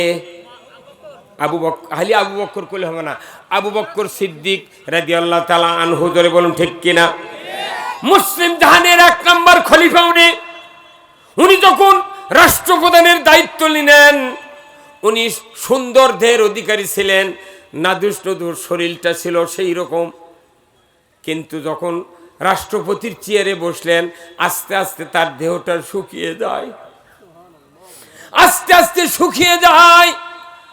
সাহাবীরা বললেন, আবু বকর কি সুন্দর চেয়ার আপনার, আপনি কাপড়ের বড় ব্যবসায়ী ছিলেন, রাসূলের হাতে কালেমা পড়ে আপনি ব্যবসা ছেড়ে দিলেন, সুন্দর দেহ নিয়ে আপনি রাসূলের হিজরতের সাথী হলেন, কত জায়গায় রাসূলের সাথে আপনি গেলেন, অথচ আপনার দেহ এই রাষ্ট্রপতির চেয়ারে বসার সাথে সাথে শরীরটা কেন শুকিয়ে কাঠ হয়ে যায়? আবু বকর সিদ্দিক রাদিয়াল্লাহু তাআলা আনহু চোখের পানি ছেড়ে দিয়ে বললেন, ও আমার সাথীরা, যেদিন থেকে আমি রাষ্ট্রের চেয়ারে বসেছি, ওই দিন থেকে রাত্রিতে আমার ঘুম হয় না। কে রাষ্ট্রের চেয়ারে বসে ঘুম বেশি হওয়া লাগবে? টাকার অভাব নাই, গাড়ির অভাব নাই, পাওতে পারার অভাব নাই, কি? কিন্তু বলিতে আমার ঘুম ধরে না। সাথীরা বললেন, আবু বকর কেন আপনার ঘুম হয় না? আবু বকর সিদ্দিক রাদিয়াল্লাহু তাআলা আনহু বললেন, ও আমার সাথীরা, কেন ঘুম হয় না শোনো তোমরা। আমি যখন ক্ষমতায় বসেছি, আমার চিন্তা হয় ফুরাত নদীর তীরে যদি একটা ছাগলের বাচ্চা কিংবা একটা কুকুরের বাচ্চা কিংবা একটা বিড়ালের বাচ্চা যদি অনাহারে মারা যায়, আমি আবু বকরকে আসামির কাঠগড়ায় হাসরের ময়দানে দাঁড়াতে হবে। কুকুর বিড়াল ছাগল না খামলে তারই হিসাব দেওয়ার অনুভূতি, আর আমাকে দেশত আরে মারিয়া না খেলি ঘুম হয় না, প্রতিদিন কিছু মারিয়া খাওয়া লাগবে। এটি হচ্ছে মারিয়া খাওয়া সুন্নত, আর ওটি মারিয়া খাওয়া বাদ দেওয়া ফরজ। কতক্ষণ? তাহলে ওই সময় রাসূলের পরই আবু বকরের মতো মুত্তাকি কেউ ছিলেন ভাই? কত এরপর আসেন, ওনার দুনিয়ার থেকে পর উমর ইবনুল খাত্তাব রাদিয়াল্লাহু তাআলা আনহু, উনি ছিলেন মুসলিম জাহানের অর্ধেকটা পৃথিবীর বাদশা। ধরিকন আল্লাহু আকবার। উনি অর্ধেকটা পৃথিবীর বাদশা ছিলেন। উনি একদিন হঠাৎ করে রাতের অন্ধকারে একটা মোমবাতি জ্বালায়া ওনার বাসভবনে অর্ধেকটা পৃথিবীর কিছু কাগজপত্র লেখালেখি করছেন। এমন সময় তার বাড়ির দরজায় গেছে কয়েকজন লোক ডাক দিলেন, ও ভাই আসসালামু আলাইকুম, ইয়া হালাল বাইত, ওমর ইবনুল খাত্তাব আপনি কি বাসায় আছেন? ওমর ফারুক রাদিয়াল্লাহু তাআলা আনহু দরজায় গিয়ে বললেন, ওয়ালাইকুম আসসালাম। কে ভাই আপনারা? বলে আমরা আপন আত্মীয়, আপনার রিলেটিভ আমরা আপনার সাথে দেখা করতে চাই। উমর ফারুক দরজা খুলে লোকদেরকে দেখে ডেকে এনে নিজের নিকটেই বসায় দিলেন, বেঞ্চে কিংবা চেয়ারে বসায় দিলেন। উমর ফারুক যে মোমবাতি দিয়ে তার কাগজপত্র সই করছিলেন, লোকজনকে বসায় দেয়া, আত্মীয়দেরকে বসায় দেয়া, মুখের ফুৎকার দেয়া ওই মোমবাতিটা নিভায়া দিলেন। এখন ওই লোকের আত্মীয় কোথেকে, ভাই এরা কি কাম করলেন, আপনি আমাকে বসেতে অন্ধকার করলেন কা? বলছে ভাই একটু দেরি করেন, আমি ভেতর থেকে আলোর ব্যবস্থা করে আনছি। উনি ভেতরে চলে গেলেন, আর একটা মোমবাতি এনে ওনাদের সামনে রেখে আলো জ্বালায় দিলেন। এখন লোকেরা বলল, ভাই আমরা আপনার সাথে কথা বলবো না, আমরা জানতে চাচ্ছি মোমবাতি তো একটা জ্বালানি ছিল, ওটা নিভে দিয়ে আপনি আবার আর একটা ধরালেন কা? উমর ফারুক বলছেন, আমার আত্মীয় আপনারা শুনুন, যে মোমবাতি দিয়া আমি রাষ্ট্রের কাগজপত্র সই করছিলাম, এই মোমবাতিটা রাষ্ট্রের টাকা দিয়ে ক্রয় করা। আমি যদি এই মোমবাতি জ্বালায়া আত্মীয় হিসেবে আপনাদের সাথে ঘন্টার পর ঘন্টা আলাপচারি করি, কুশল বিনিময় করি, তাহলে আমাকে কিয়ামতের ময়দানে জবাবদাহি করতে হবে আল্লাহর আদালতে। আমি এই জন্যে ওই বাতি ঘরায়া আমার টাকা দেয়া যে মোমবাতি ক্রয় করা আছে, ওই মোমবাতি নিয়ে আমি জ্বালা দিছি। এখন 2 ঘন্টার ভেতরে নয়, সারা রাত যদি আপনাদের সাথে আলাপচারি করি, আল্লাহর দরবারে কোনো হিসাব দেওয়া লাগবে না। আজ এই আদর্শ যদি আমাদের দেশের প্রতিনিধিরা যদি জানতো, তাহলে টাকা এই দেশত না চাই লন্ডন নিয়ে যাবার পারলো হনে, বালছের মধ্যে, চাউলের হাড়ার মধ্যে, এই কথা বল। এইরকম লোক ছাড়া, এইরকম লোক ছিল আজ থেকে 1500 বছর আগে। মোত্তাকি খুঁজে পাওয়া গেছে সিয়ারত, কথা ঠিক কিনা? রাষ্ট্রের সিয়ারত ছিল মোত্তাকি, এখন সেই মোত্তাকিকে আমরা সরিয়ে দিছি দিয়ে জবর দখলকারী, ভিলেন, গায়িকা, নায়িকা, টুংটুঙি কিটিং টিং টিং। হ্যাঁ কথা কন না? আমার দেশে এমন এমপি আছে, ভোটের দাঁড়িয়ে বক্তৃতা দেবের লেগে কথা, আসসালামু আলাইকুম বিসমিল্লাহির রহিম। আচ্ছা, যে জাতির এমপি বিসমিল্লাহ কর পারে না, সেই জাতি সুখে থাকবে, তো সেই জাতির তো পানির জন্য মোনাজাত করা লাগবে। কথা কন, কেন মোনাজাত করা লাগবে? আল্লাহ কোরআনে বলছেন, আল্লাহ কোরআনে বলছেন, লা ফাতাহানা আলাইহিম বারাকাতুম মিনাস সামাই ওয়াল আরদ। ও আমার দুনিয়ার বান্দারা, ও আমার দুনিয়ার বান্দিরা, তোমরা শোনো, আমাকে ভয় করার নীতি যদি জমিনে তোমরা কায়েম করতে পারো, আমি আসমান আর জমিনের বরকতের দরজা খুলে দেব। আমরা তো আল্লাহ ভয় করার নীতি সমাজে কায়েম করতে পারিনি, সেই জন্য পানি আছে নাই, অতিবৃষ্টি অনাবৃষ্টি। খালি করোনার মধ্যে দেখা গেছে সাবান দিয়ে হাত ধুবার কথা। কি ভাই, এই করোনার মধ্যে ঢাকার থেকে করছে স্বাস্থ্য বিজ্ঞানীরা, করছে আপনারা 20 সেকেন্ড হাত ধন। আচ্ছা, 20 সেকেন্ড হাত দিয়ে আপনারা কেউ দেখেছেন ঘড়ি ধরে? আমি নিজে ঘড়ি ধরেছি, সাবান দিয়ে হাত, ওই ঘড়ি ছুঁয়ে সাবান দিয়ে, খালি সাবান মাখাতেই লাগিয়েছে আমার 2.5 মিনিট। তারপরে এক ভালো করে কষলে, পানি দিয়ে একবার কষলে, আবার ভালো করে ধুতে লাগিয়েছে 5 মিনিট, তারপরে ময়লা যায় না। আর ওই ঢাকার থেকে করছে 20 সেকেন্ডে হাত ধোও। আচ্ছা, 20 সেকেন্ড হাত মানে উই হাত ধোয়নি। 20 সেকেন্ড হাত ধুলে কোনোদিন হাত ভালো হবে না। হাত ধোয়ার কথা আল্লাহ রসুল 1500 বছর আগে বলছিলেন, হে দুনিয়ার উম্মতেরা, তোমরা নামাজ কায়েম করো, তোমাদের অজু করতে যে হাত ধুতে হবে 3 বার করে এক এক সময় হাত ধুই, কথা ঠিক কিনা? একবার অজু করতে কয়বার ধুই? তাহলে 5 বার অজু করতে 15 বার হাত ধুয়ে যে হাত ভালো হয়নি, এক বলে 20 সেকেন্ডে ভালো করবি। কত গণেকা 15 বার হাত ধুছে, নামাজ পড়ছে 5 ওয়াক্ত, অফিসত যা বলছে অফিসার, ওই জ্বরের সময় টাকুর নিচে থেকে পায়জামা পল্টে অজু করে নামাজ পড়ে আসে সিয়ারত বসে, উনি আরো 10,000 টাকার ঘুষ খাচ্ছে। 15 বার ধুছে দিনে হাত অজু করবে লেগে, তাও হাত ভালো হয়নি, আর 20 সেকেন্ড ওর হাত ভালো হবে। কথা কোন নাকি আপনারা? এই কথা ঠিক কিনা? আল্লাহ কোরআনে বলছেন জাহারাল ফাসাদু ফিল বাররি ওয়াল বাহার বিমা কাসাবাত আইদিন নাস।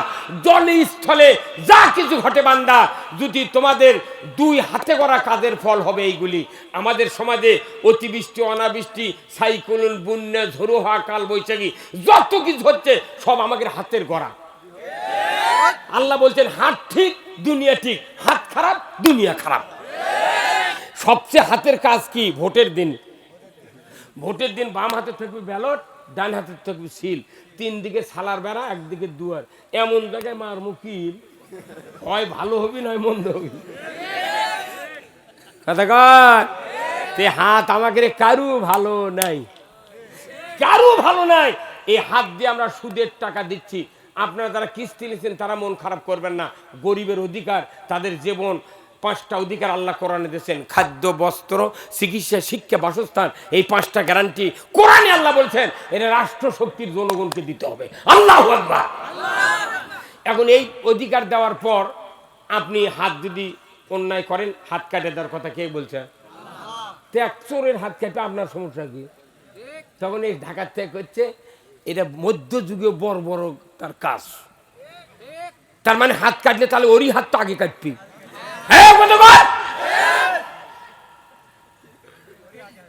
এই ওয়ার্ডে মেম্বার আছে না আপনাকে? এই ওয়ার্ডে যদি একটা হুন্ডা, একটা গরু আর একটা মসজিদের স্যান্ডেল যদি চুরি হয়, উনি আমার ওয়ার্ডে গরু, হুন্ডা আর স্যান্ডেল চুরি হচ্ছে জুম্মার থেকে, কি বুদ্ধি করা যায়? চেয়ারম্যান যা এমপি বলবে, এমপি মন্ত্রীকে বলবে, মন্ত্রী তা বয়তুল মকরা ইমামক বলবে, ইমাম সাহেব চুরি বন্ধের কোনো ট্যাবলেট আছে? ইমাম সাহেব বলবে হ্যাঁ আছে। কি? ওয়াসারিকু ওয়াসারিকাতু ফাক্তাউ আইদিহুমা। চোর আর চুন্নি ধরা পড়বে, 5টা গ্যারান্টির পর হাত কেটে দাও। একটাও চুরি হবে না, 5 মিনিট লাগবে না চুরি বন্ধ হতে। তার জন্য 53 বছরের বক্তৃতা দিয়ে দেখা যাচ্ছে হুজুরের বাড়িতে চুরি হচ্ছে। কতক্ষণ আপনাকে দেখো দিদিক জানা হয় কি হয় না? এই ধরে কন পেপারত খুলে জানা হয় কি হয় না? তে জানা বন্ধ করতে 5 মিনিট লাগবে। আমার আল্লাহ বলেছেন লা তাকরাবাজ জিনা, জিনার ধারে কাছে যায় না। আমার আল্লাহ বলছেন এতটুকু বললে মানুষ জানা বন্ধ করবে না।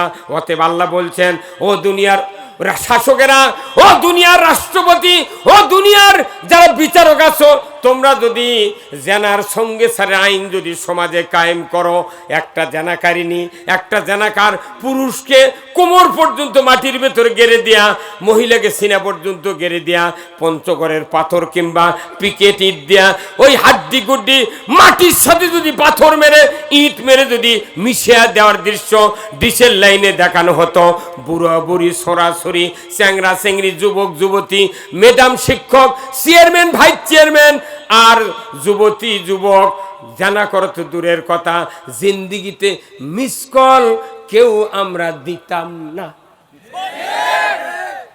মিস কল বন্ধ। কত চেয়ারম্যান ভাইস চেয়ারম্যান বার করলে চলে গেছে। এই কথা কোন টাকা কি লাভ হলো? আমরা মসজিদে বক্তৃতা দিই, জানার বক্তৃতা, তখন দেখি কিছু কিছু লোক চোখ মুজে নিচ মুখ তাকায়। তখন আমি মেম্বরতে বুঝি এই বদমাইশের এই কাজ। কথা জানার শাস্তির কথা শুনলে ভালো মানুষের চোখ দিয়ে পানি বাড়ায়, কলদের মধ্যে ভয় পয়। ওরে সব আগুনের মহিলা বাইলে ওই জানা করবে কবি আল্লাহ। তুই কতবার এটা তো কথা কর।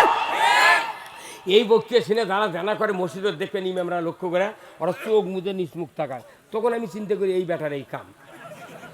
তখন তারা মনে মনে কয় হুজুর আমরা যখন কই জানা করবেন না, তখন ওরা মনে মনে কয় সুযোগ পালে হুজুরের বাড়িও ছাড়ব না। কত হুজুর, কত মাস্টার, কত প্রফেসর, কত ধনী মানুষের বিদিক বাইর করে নিয়ে যা সমানে শেষ। এই কতক্ষণ জানা করলে সঙ্গে সারের বিধান কে দিয়েছেন? 5 মিনিট লাগবে। তাহলে চুরি বন্ধ 5 মিনিট, জানা বন্ধ 5 মিনিট, দেশ পানি, 10 মিনিট পানি রে পানি। তাই জন্য ঘন্টার পর ঘন্টা বক্তৃতা করে আবার ওই বক্তার টাকা দিয়ে গ্যাসের মোট ফকির হয়ে যাচ্ছে। হ্যাঁ কথা বল। তা আমাকে এগুলো বক্তৃতা হলো পটি দেওয়া, বোঝেন? সাইকেল চেনেন? সাইকেল, একটা লোক সাইকেল কিনে, মনে করেন এই ভাই সাইকেল কিনেছে, সাইকেল 12 বছর হলে চালায়। 12 বছর হলে চালাতে চালাতে এনার সাইকেলের পেছনের চাকাত 11টা পটি দিছে। 11টা পটির পর আবার সাইকেল নিয়ে বাড়িতে রাখছে। শ্বশুর বাড়িতে যাবি, দেখে যে পাম্প নাই, আবার দিয়ে খুলিছে, তখন দেখে যে আরেকটা নতুন লিক হচ্ছে। তাহলে কয়টা হলো লিক? 12টা। মেকার বলতেছে ভাই আপনার এই 12টা লিক সারাতে 12 10 কে 120, আর আপনি 10 টাকা দেন, 130 টাকা দেন, ইন্ডিয়ান রেলসন একটা টিউব কিনে দিই, আপনি লিভ আমরা 2 বছর চালাবেন। তখন ইনি বলছেন খবরদার, বেশি জ্ঞান দিব না। এই সাইকেলের সাথে আমার মন মেজাজ বসে গেছে, মিলে গেছে। সাইকেলের টিউব পটি দিতে দিতে পটির টিউব হয়, তাও আমি এক বাদ দিব না। এখন এই মেকার সাইকেলে 12টা পটি দিয়ে ওনার সাইকেল তুলে দিয়েছে। উনি শ্বশুর বাড়ির যায়, দুপুরে ভাত খাওয়ার আগে গেছে, সাইকেল চলছে প্রাচীরের সাথে। কখন বেন সূর্য কাছা না, ওই সাইকেলের রোদ লেগে আসরের সময় বাড়িতে আসবে লাগে, দেখে সাইকেলের পাম্প নেই। তখন আর একটা লিক হচ্ছে। তখন ওই লিক তখন শ্বশুর বলছে আব্বা পাম্পার পাওয়া যাবি? বলছে আমাকে দেখো রাস্তায় নেই, সাইকেল নেই, তুমি পাম্পার পাবি কোনটি? তখন কিছু দূর পেলে নিয়ে যা, ওই আমরা তিরমুনি বাজারত একটা ভ্যান ভাড়া করে ওই করছে, সাইকেল তুলে এনেছে। নেওয়ার পর আবার চলে যেত ওই মেকারের কাছে। যা মেকারের কাছে যাওয়ার আগে ভ্যানুর থেকে নামিছি, না ভাই আমার সাইকেল আবার সমস্যা হচ্ছে রে, তে নিয়ে আসেন। কোথায় আসিচ্ছে, দেখেছে ভ্যানের উপর সাইকেল। তখন বলিচ্ছে ভাই আনু। আনার পর যখন টিউব খুলে আবার পাম্প করছে, দেখে যে আর একটা লিক। তাহলে কত হলো? তাহলে ওই দিক গেছে 120, এ একটা 10, কত হলো? আবার ভ্যানের ভাড়া 20, 50, 150 চলে গেছে। তো বলিছে ভাই আমি বলছিলাম না নতুন টিউব কিনে দিই, আবার তুমি জ্ঞান দাও। কথা বলে নতুন টিউব কিনলে বেশি টাকা লাগলো নাকি ভাই, কিন্তু পটি দেওয়ার জন্য 150 টাকা লাগলো। তো আমাকে দেখলে বক্তৃতা হচ্ছে এগুলো সাইকেলের পটি। কথা কর। ওই আপনাকে সাফায়ের বাসিরাল হাদি এসে বলিচ্ছে নামাজ পড়বেন, দিল 1 কোটি। যুক্তিবাদ এসে করছে চোরের হাত কাটো, মারলো পটি। বজলু এসে করছে পর্দা করো, পড়লো পটি। কুয়াকাটার হাবিদার করছে তবলিক করো, মারলো পটি। কথা কর। এগুলো পটির দাম কত জানেন? ওই কুয়াকাটার হচ্ছে 1.5 লাখ, বজলুর 60,000, যুক্তিবাদীর 45,000, বাসিরার হাদির 30,000, গোলাম রব্বানি যুক্তিবাদীর 80,000 টাকা, আব্দুল সালামের 60,000 টাকা। ইনকে করে দেখা যাচ্ছে নতুন টিউবের থেকে পটির খরচ বেশি। কথা বল। আর আপনি বাড়ির পান্তা খা, নির্বাচনে যদি ভোট দিলেন হিনি আল্লাহর আইনের পক্ষে, এদেশে কোরআনের আইন কায়েম, আর কি নতুন টিউব বার হয়ে কথা কন। কিন্তু আপনি তা না করে খালি সবার পটি দিচ্ছেন, লাভ আছে? এই পটি দিবেন না, ডাইরেক্ট আইন দরকার। এই কি দরকার কন? নবীজির ওই কথা কইয়া, নবীজির ওই কথা কইয়া সবাই কান্দে, কিন্তু নবীর সমাজ গড়ার কাজে শত দ্বন্দ্ব মনে বাজে। নবীজির ওই কথা কইয়া, নবীজির ওই কথা কইয়া সবাই কান্দে, কিন্তু নবীর সমাজ গড়ার কাজে শত দ্বন্দ্ব মনে বাজে। নবীর কথা শুনতে ভালো, নবীজির আদর্শ ভালো, বক্তৃতার বিবৃতিতে সবাই বলতে পারে। সেই আদর্শে ব্যক্তি জীবন রাষ্ট্র গড়ার কাজে পিত্ত দলে ছেদ করে, বলেন পিত্ত দলে ছেদ করে বকে আজে বাজে, কিন্তু নবীর সমাজ গড়ার কাজে শত দ্বন্দ্ব মনে বাজে।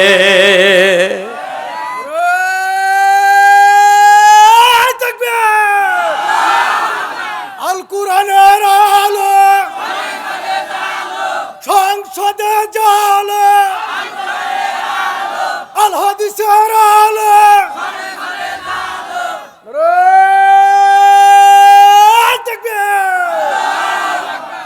পৃথিবীর শ্রেষ্ঠ বক্তব্য হলো কোরআনের বক্তব্য। ধরে বলুন ঠিক কিনা? পৃথিবীর শ্রেষ্ঠ বক্তব্য হলো কোরআনের বক্তব্য। এই কোরআন বলছে যদি তুমি ইসলাম বিজয় করতে পারো তোমাদের জীবনের গুনাহ মাফ করে দেব, যদি বিজয় নাও হয় আল্লাহ তোমাকে জাহান্নামে দিবে না। রোজা করলে 1 মাস আমরা করলাম, রোজার ওয়ারেন্টি আছে, গ্যারান্টি নাই।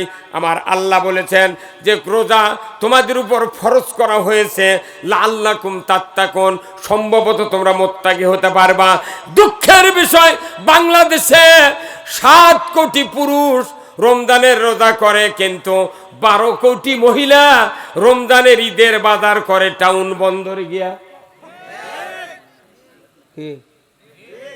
আমি এক দোকানদারক বলছিলাম, ভাই তোমার এটি বাজারত যারা কাপড় কিনবে আসে মহিলাগুলা, তোমাকে না রিপোর্ট দেওয়া লাগবে, তুমি দেখবে কোন মহিলার নাকত ফুল আছে কার নাকে ফুল নেই।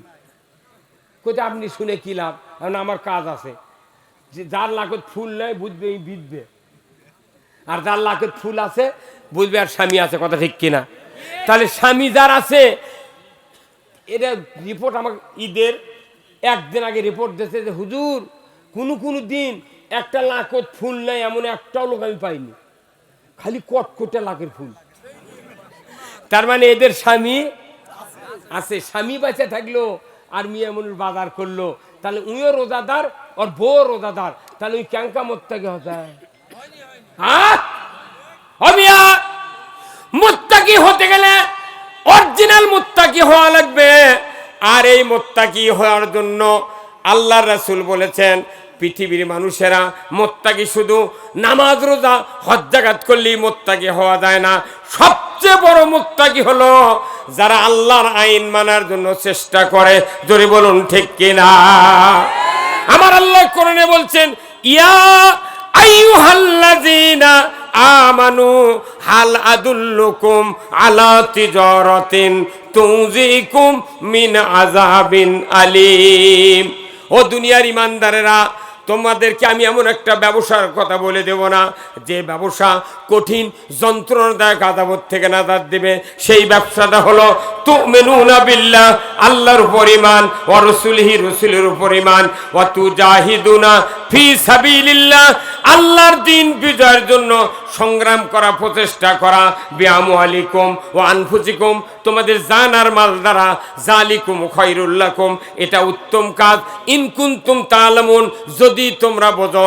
আল্লাহর ইজ্জতের কসম, ও বাংলাদেশের ইমানদার ভাইরা, ইমানদারের উপর রোজা ফরজ, ইমানদারের উপর আল্লাহর দ্বীন বিজয় করার আন্দোলন করা ফরজ। বলুন তো, রোজা করলে মুত্তাকি হতেও পারি নাও পারি, কিন্তু আমার আল্লাহ বলছেন যারা ইসলাম বিজয়ের জন্য চেষ্টা করবে আমৃত্যু পর্যন্ত, আল্লাহ বলেছেন আমি তাদের ইয়াগফিরু লাকুম যুনুবাকুম, সকল জীবনের গুনাহগুলি আমি আল্লাহ মাফ করে দেব।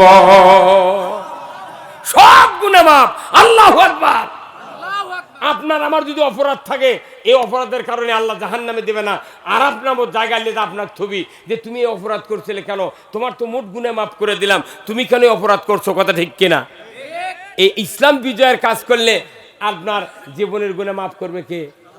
তাহলে এই কাজ ইমানদারের উপর সারা জীবন ফরজ। আর 1 মাসের রোজার মধ্যে রোজার বিপক্ষে কেউ ছিল ভাই? আওয়ামী লীগ, বিএনপি, জাতীয় পার্টি, জাসর, সুদারু, মদারু, জুয়ারু, তবলিগ, জামাত, পীর সাহেবের দল, যত চরমনায় আটরোচে আছে, কেউ কি রোজার বিরুদ্ধে ছিল? তাহলে সব রোজার পক্ষে, যারা ইমানদার তারাই তো রোজা করেছি। কথা ঠিক কিনা? কিন্তু এই রোজা করার পরে আমরা ইমানদারের যে কাজ, গুনাহ মাফের কাজ, এই কাজ ছেড়ে দিয়েছি, যার কারণে আমরা 1 মাস রোজা করে রোজা শেষ আবার পূর্বের রাস্তায় ফিরে যাওয়া। কথা ঠিক কিনা? অনুরোধ করছি, কেন আমি বললাম যে এই রাষ্ট্রশক্তি ছাড়া আপনার আমার বাঁচার কোনো উপায় নাই। আল্লাহ তাআলা কোরআনে সূরা আল হজের 41 নম্বর আয়াতে বলছেন, কি বলছেন? আল্লাযীনা ইম্মাক্কান্নাহুম ফিল আরদ আকামুস সালাতা ওয়া আতাউয যাকাতা ওয়া আমারু বিল মারুফ ওয়া নাহাউ আনিল মুনকার ওয়া লিল্লাহি আকিবাতুল উমুর। জোরে কন্না মারহাবা। আমার আল্লাহ বলেছেন, ও মুসলমান, যদি তুমি কোনো ভূখণ্ডের রাষ্ট্রপ্রধান হও, প্রধানমন্ত্রী হও, সরকার হও, প্রেসিডেন্ট হও, ক্ষমতায় দাও, তুমি 4টা দফা চালু করবে। 1 নম্বর নামাজের আইন, 2 নম্বর যাকাতের আইন, 3 নম্বর ন্যায়ের আদেশ, 4th নম্বর অন্যায়ের নিষেধ। এই 4টি দফা দুনিয়ার কোনো সরকার যদি জমিনে চালু করে, আল্লাহ বলেছেন জমিনটা হবে জান্নাতের জমিন। কোন বক্তার বক্তৃতা দিয়া, পীরের বক্তৃতা দিয়া, কোন ইসলামী দলের বক্তৃতা দিয়া নামাজ কায়েম হবে না। নামাজ কায়েম করবে রাষ্ট্রশক্তি। কার কথা? তো সরকার যদি নামাজ কায়েম করে আইন করে, আজ থেকে নামাজ ফরজ করা হলো, যারা নামাজ কাজা করে ফজরের থেকে আগামীকাল সকাল 8টার মধ্যে মুয়াজ্জিন আর ইমাম সাহেবকে দায়িত্ব দেওয়া হলো, যারা নামাজ কাজা করবে এদের তালিকা আগামীকাল মোহনপুর থানার ওসির কাছে দিয়ে দাও। আজান লাগবে না, 3টার সময় জুম্মার দৌড় মারবি। কি ভাই কথা কন না গায়ে? 3টার সময় জুম্মার যাবি। আর এখন দেখা যাচ্ছে আজান দিয়ে দিয়ে মানুষ মরে যাচ্ছে, মুয়াজ্জিনের বাসায় জুম্মার দেয় না। লাভ কি? কি লাভ? নামাজ বাংলাদেশে কায়েম করতে গেলে বক্তৃতার মাধ্যমে হবে না ভাই। তাহলে এই জন্য আমি আপনাদেরকে একটা উদাহরণ দিই, শোনেন। আচ্ছা, আপনাকে এটি গ্রিলের জানলা দরজা বানাই, সেই দোকানদারক কি কয়? ওয়েল্ডিং এর দোকান, তাই না? আচ্ছা, রড কাটা কেটে গ্রিল বানায় না ভাই, দরজা বানায়। আচ্ছা, দেখবেন এই ওয়ালের থেকে মিটারের থেকে একটা লাইন নিয়েছে, এই ঝালাইয়ের মেশিন আছে, এইরকম চার্জার নেয়, এইরকম আছে, এই লাইনে ঢুকে দেয়। এই মূলত থেকে আবার 2টা লাইন বের করে। একটা লাইনের সাথে 336 তারের সাথে একটা মোটা এত বড় পাতি হোক, রড হোক, মাথার পিছে যেটা ঢালাই করবে তারই বকের উপর ফেলে দিতে হয়। এই লাইনের নাম কি? মরদি আছে রে, এবার তো দোকানদার নাকি? এই লাইন কি? আর্থিং। আচ্ছা, এর আর্থিং ওটি পরে আছে, কিন্তু যে রড ওটি বান্ধে রাখছে ওর শরীরে কমপক্ষে 1 কোটি ফোটার দাগ আছে। ওই রড না পাইছি চেনাই যাচ্ছে না। কি কথা কি? আচ্ছা, এই রড ওটি ফেলে দিচ্ছে। আর একটা লাইন এই মুহূর্তে বাইর করে, সেটা কারেন্টের লাইন। একবার এইভাবে চিমটে আছে, এবার এত বড় কাঠি এইভাবে ধরে না ভাই, ধরে সুইচ দিয়ে তখন এই কাঠি নিয়ে যা ওই যে রড পরে আছে তারই গায়ের উপরে এইভাবে 2টা ধাক্কা মারছে। তখন ওই রড বলেছে, ভাই তুমি করবে জানলা ঝালায়, আমার কষ্ট দাও কেন, কেন ঘুরতেও গায়ে। যখন ঘুরতে আছে তখন ফ্রাত ফ্রুটকে ফায়ার মারে নে। তখন এই দোকানদার করছে, ভাই লাইন আসছে নাকি দেখিচ্ছি। এই কথা কন।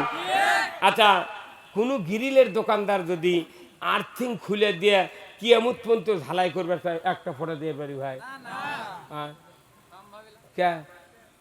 তাহলে ঝালাইয়ের জন্য আর্থিং ফরজ। আমরা যে বক্তৃতা দিচ্ছি এটা হচ্ছে ডাইরেক্ট কোরআনের পাওয়ার হজুল আল্লাহ, আর এই মিটার হলো কোরআন। এটি থেকে আয়াত বার করে আমরা বক্তৃতা দিচ্ছি যে নামাজ কায়েম করো, সুদ বন্ধ করো, চুরি বন্ধ করো, জানা বন্ধ করো। কথা ঠিক কিনা? কিন্তু বন্ধ হচ্ছে কেন হচ্ছে না? রাষ্ট্রশক্তি হলো আর্থিং। একথা কর, রাষ্ট্রশক্তি হচ্ছে আর্থিং। আমরা বক্তৃতা দিলাম চুরি করা হারাম, তখনই রাষ্ট্রশক্তি ওই হাত কাটতরা ওই শেষ। চোর কবি ভিক্ষা করে ক্ষমতা, চুরি করো না। তার মানে রাষ্ট্রশক্তি হচ্ছে আর্থিং, আর আমাকে বক্তৃতা হলো কারেন্টের লাইন। আর্থিং ছাড়া যেরকম ঝালাই হয় না, রাষ্ট্রশক্তি ছাড়া বক্তৃতা দিলে মূল্য হয়। মূল্য মূল্য এটা পাগলের ফলাপ। মাংনায় বক্তার টাকা দিয়ে আপনারা মরিচ্ছেন। এই কথা কি? কথা কি? আপনাদের এখানে রাজশাহীর জামাল উদ্দিন নামে একটা বক্তা ছিল, বিশাল জুয়ান, হাতের থাবা কমপক্ষে 1 কেজি। ওনার সাথে আমি বক্তৃতা দিয়েছি। গোলাম কিবরিয়া মদিনা ভারতীর ছাত্র, তার আমার এক মামা রাজশাহী বিশ্ববিদ্যালয়ে এখনো বেঁচে আছে, ইয়াকুব সাহেব, ইসলামিক স্টাডিজের হচ্ছে প্রফেসর ছিলেন। উনি এখনো আমার মামা হয়। আমার মামার গোষ্ঠীর মধ্যে কমপক্ষে 12 জন ডাক্তার আছে, আর প্রফেসর, প্রিন্সিপাল, ওগুলা লোকের সাথে আমি ওই বক্তৃতা করছি। কথা হলো কি, এগুলো বক্তৃতা করে খালি লাভ নাই। আপনাকে আল্লাহর আইন চালু করার মতো একটা শক্তি দরকার, সেটা হলো রাষ্ট্রশক্তি। কে দেশ চালাবি চালাক, আমার সে কথা নাই, কিন্তু এই কেউ যদি কোরআন দিয়ে রাষ্ট্র চালায়, ওই লোকটা কিয়ামতের দিন প্রথম পাবে আরশের নিচে জায়গা। কোন পীর লয়, তবলিগ লয়, চরমনার ফয়জুল লয়, রুহুল আমিন যুক্তিবাদী লয়, বাশির আল হাদি লয়, ওই কুয়াকাটার হাফিজাল লয়, ওই আজহারি লয়, আমির হামজার খাওয়া বাঁধেনি। খাওয়া বাঁধবি যাই রাষ্ট্রপতি, যাই কোরআন দিয়ে দেশ চালাবি, আরশের নিচে জায়গা হবে। তাহলে আমরা কি ওনাদের খারাপ করছি? সিয়াসাত্তার 6টা কিতাব আছে, 6 কিতাবতি আছে। রাষ্ট্রপতি ন্যায়পরায়ণ শাসক, আল্লাহর আরশের নিচে জায়গা পাবি। যাই দেশ চালাক, তাই যদি কোরআনের আইন দিয়ে দেশ চালায়, আমার দেশটা জান্নাতের দেশে পরিণত হবে। ধরে বোন, ঠিক কিনা? কথা ঠিক কিনা? হ্যাঁ, তাহলে বক্তৃতা তো 5 মিনিট করলে দেশ ভালো হয়ে যাবে, তাই জন্য এই 53 বছর বক্তৃতা দিয়ে লাভ কি? আমরা কোরআনের আমার কথা দেশ, আমি আওয়ামী লীগ সরকারের বিরুদ্ধে কথা বলি না, কারণ তুমি দেশ চালাবে, তোমার যদি সুমতি হয় কোরআনের আইন চালু করবে, না করো তুমি বুঝবে ঠেলা, কথা কয় না কেন? আপনারা রাস্তা দেখছেন বাংলাদেশে আজ থেকে 100 বছর আগে আবার 100 বছর পরে এমন কোন সরকারের বাপ নাই যে এইরকম রাস্তা করে বাংলাদেশে। হ্যাঁ কথা বল, আপনার কি রাস্তা যদি দেখতে পারছেন, আপনি টাঙ্গাইল থেকে রংপুর পর্যন্ত যাবেন, বগুড়াতে যে রাস্তা করছে এক একটা ফ্লাইওভারের পিলার দিয়ে একটা গ্রামের মধ্যে 100টা বাড়ি ছাদ দেওয়ায় এত টাকা খরচ করছে, কিন্তু আমার আল্লাহ বলছেন সব ভালো, কিন্তু তুমি যদি কোরআন দিয়ে দেশ চালাও তাহলে আরো নিচে জায়গা পাবি। কতক্ষণ টাকা? এই হাসিনা সরকার আসলে ভালো, আমি কই কি যে এই সরকার ভালো না হবি, একটা মানুষ ভোট সেন্টার দেয় না, আবার সুযোগ পালে খালি গাইলে, তাই না? তারপরও যে রাস্তা করেছে আসলে লোকটা ভালো। আমি যদি সরকার হতাম আর আমাকে যদি জনগণ গাইলে হনে, আর যদি ভোট সেন্টার না গেলে হনি, ভেকু দিয়ে রাস্তা হাল বয়া আমি শ্যালো দিয়ে পানি বেঁধে দেখতো না। কি রাস্তা? আমি বগুড়া 4 মাথা তেদন গ্যাস তুলে বাড়াচ্ছি, একবারে মোহনপুর পর্যন্ত যাচ্ছি মনে পানির উপর দিয়ে। কি 30 বছর আগে যে লোকটা মারা গেছে, এই লোকটা বগুড়া রেলগেটে যদি চোখ বেঁধে নিয়ে জামাই করে থেনে বলা হয়, ভাই তোমার চোখ খুলে দিচ্ছি, তুমি দেখো তো এই দেশটার নাম কি, উনি একবারে খুবই লন্ডন। কথাকার কি বলবে? কি ভাই কি করছে করবো না, আমার কয়টা শেষ করলে ভাই কোন? না জনগণ তো সদর বন্ধু চাবি, তাই কি হবি? আমার কাল সভা আছে না, বক্তৃতা হলো যে ওষুধ দিলে ব্যারাম ছাড়বি সেই ওষুধের বক্তৃতা দেওয়া লাগবে। তোমার এই দেশে তো অকাম কুকাম হয়, মানুষ জাহান্নামে যাচ্ছে, তোর ওই সোয়াবের বক্তৃতা শুনবে চাচ্ছে, সোয়াবের বক্তৃতা সোয়াব। আচ্ছা একটা এই হুজুর আছে, এই নেতা আছে, আমি আছি, একটা বহু ইমাম আছেন আমার সামনে, কত হাজার কোটি সোয়াব হলে জান্নাতে যাবেন, কোনো হিসাব আছে? আল্লাহ কাছে তোমার দাসত্ব করা লাগবে, তোমার গোলামি করা লাগবে, আমার আইন মানা লাগবে। আচ্ছা কারো যদি দাঁড়িয়ে ওঠে, ওর কি মুখ ওঠার জন্য আল্লাহর কাছে মোনাজাত করা লাগে? কত আপনি আল্লাহর দাসত্বগিরি করবেন, আইন মানবেন, এমনি সোয়াব আল্লাহ দিবি, আপনি জান্নাতে যাবেন, আপনার সোয়াবের অত ভাবনা গা। পুরো কোরআন আমরা পড়ে দেখেছি যে কোরআনে 2টা কথা আছে, সেটা কি হয় নেতা হওয়া লাগবে না অনুসারী হওয়া লাগবে। এই যে দেশে যেগুলো রাজনৈতিক দল আছে, আওয়ামী লীগ, বিএনপি, জাতীয় পার্টি, জাসদ, এরা হাজার হাজার মুন্সির থেকে ভালো, কারণ এর কেউ রাজনীতি বুঝার লাগে না, কথা ঠিক কিনা? কিন্তু একটা মুন্সি রাজনীতি বুঝাচ্ছে আমরা 6 বছরের 6 কেজি রক্ত তুলে দেবি, ঠিক জোরে করলেন না? কেউ যদি জান্নাতে যেতে চান আপনাকে রাজনীতি করে জান্নাতে যেতে হবে, কেউ যদি জাহান্নামে যেতে চান রাজনীতি করে আপনাকে জাহান্নামে যেতে হবে। আপনি মনে করবেন না রাজনীতি খারাপ, রাজনীতির মতো এত বড় পরিশুদ্ধ জীবন পৃথিবীর জমিনে নাই। প্রত্যেক নবী রাসূল রাজনীতি করেছেন। ইব্রাহিম আলাইহিস সালাম নমরুদের বিরুদ্ধে রাজনীতি করছেন, ফেরাউনের বিরুদ্ধে রাজনীতি করছেন মুসা আলাইহিস সালাম, আবু জেহেলের বিরুদ্ধে রাজনীতি করছে রাসূলুল্লাহ। তো নবীরা যদি রাজনীতি করে পারে, আপনি কিসের লই মধ্যে আছেন? আমার দেশে কিছু কিছু বক্তা আছে, এতই ফতুয়া ধারে, এতই সবের, এতই মশলার কথা কয় বুঝছেন, কিন্তু ইসলাম বিজয়ের কথা কয় না। এই কথা কয় কেউ মুখত কি ঘুমাই যাচ্ছে কেউ? হ্যাঁ আপনাকে এইদিকে আছে কিছু কিছু বক্তা, ওরা উঠে দুনিয়ার মশলা, দুনিয়ার ফতুয়া, কিন্তু ইসলাম বিজয়ের কথা কয় না। ওর লাক্সে যদি কব্বরের মধ্যে না ফাটায় আমি জীবনে বক্তৃতা করবো না। যান যান আপনি যান।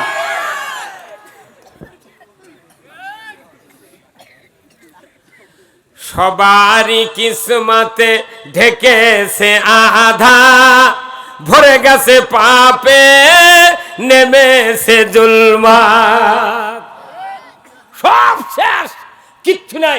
বাংলাদেশে ইসলামের কোনো কাজ হয় না, খালি 2টা কাজ চলে।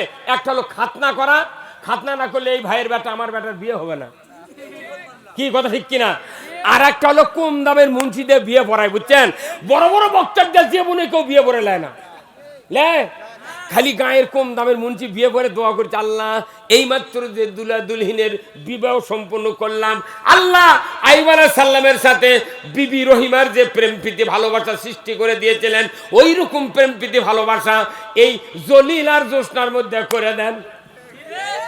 আরে কম দামের মুন্সি দোয়া করছে, তাই 70 বছর ভাত দিচ্ছে কে ভাই? কি এমনি ভাত দিচ্ছে?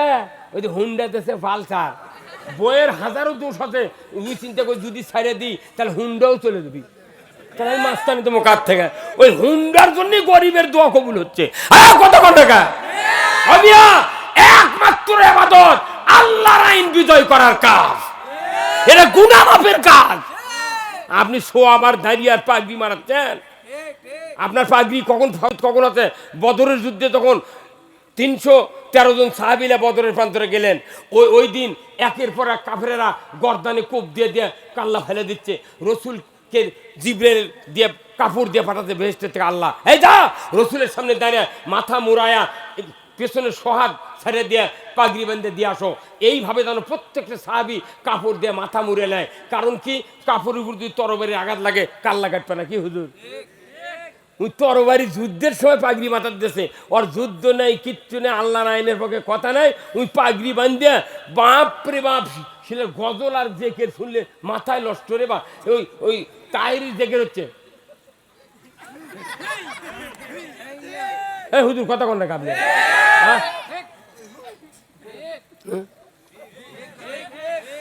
বন্ধু নাই রে বান্ধব নাই রে, যে জায়গায় ওই জায়গায় বান্ধব আছে নবী মুস্তাফা।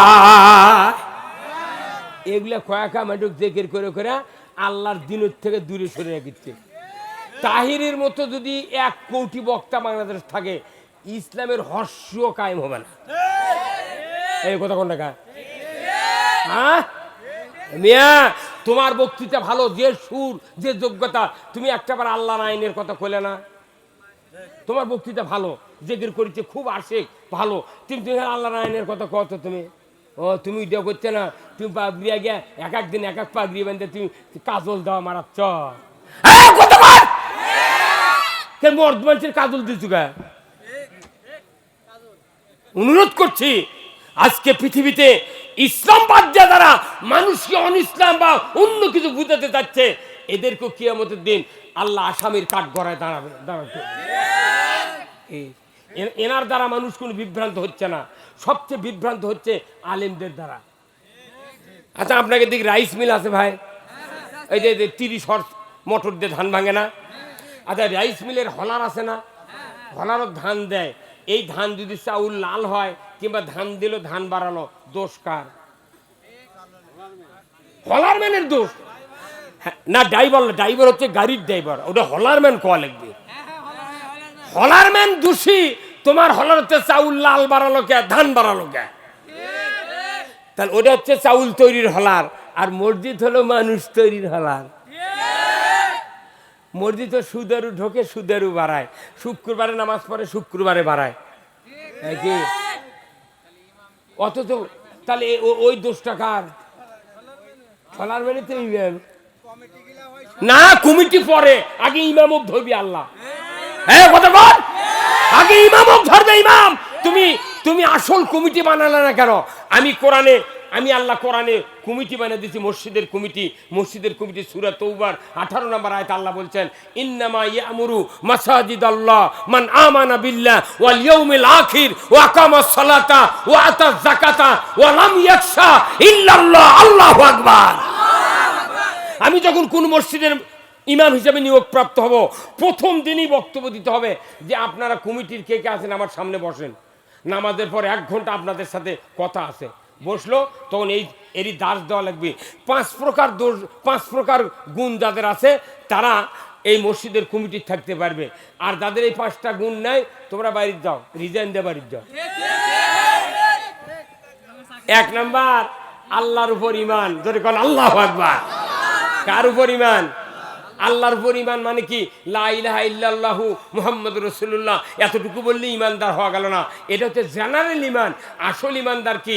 ফামাই ইয়াকফুর বিত-তাগুত ওয়া ইউমিন বিল্লাহ, আগে তাগুতকে অস্বীকার করো, তারপরে ঈমান আনো। জোরে কন্না আল্লাহু আকবার।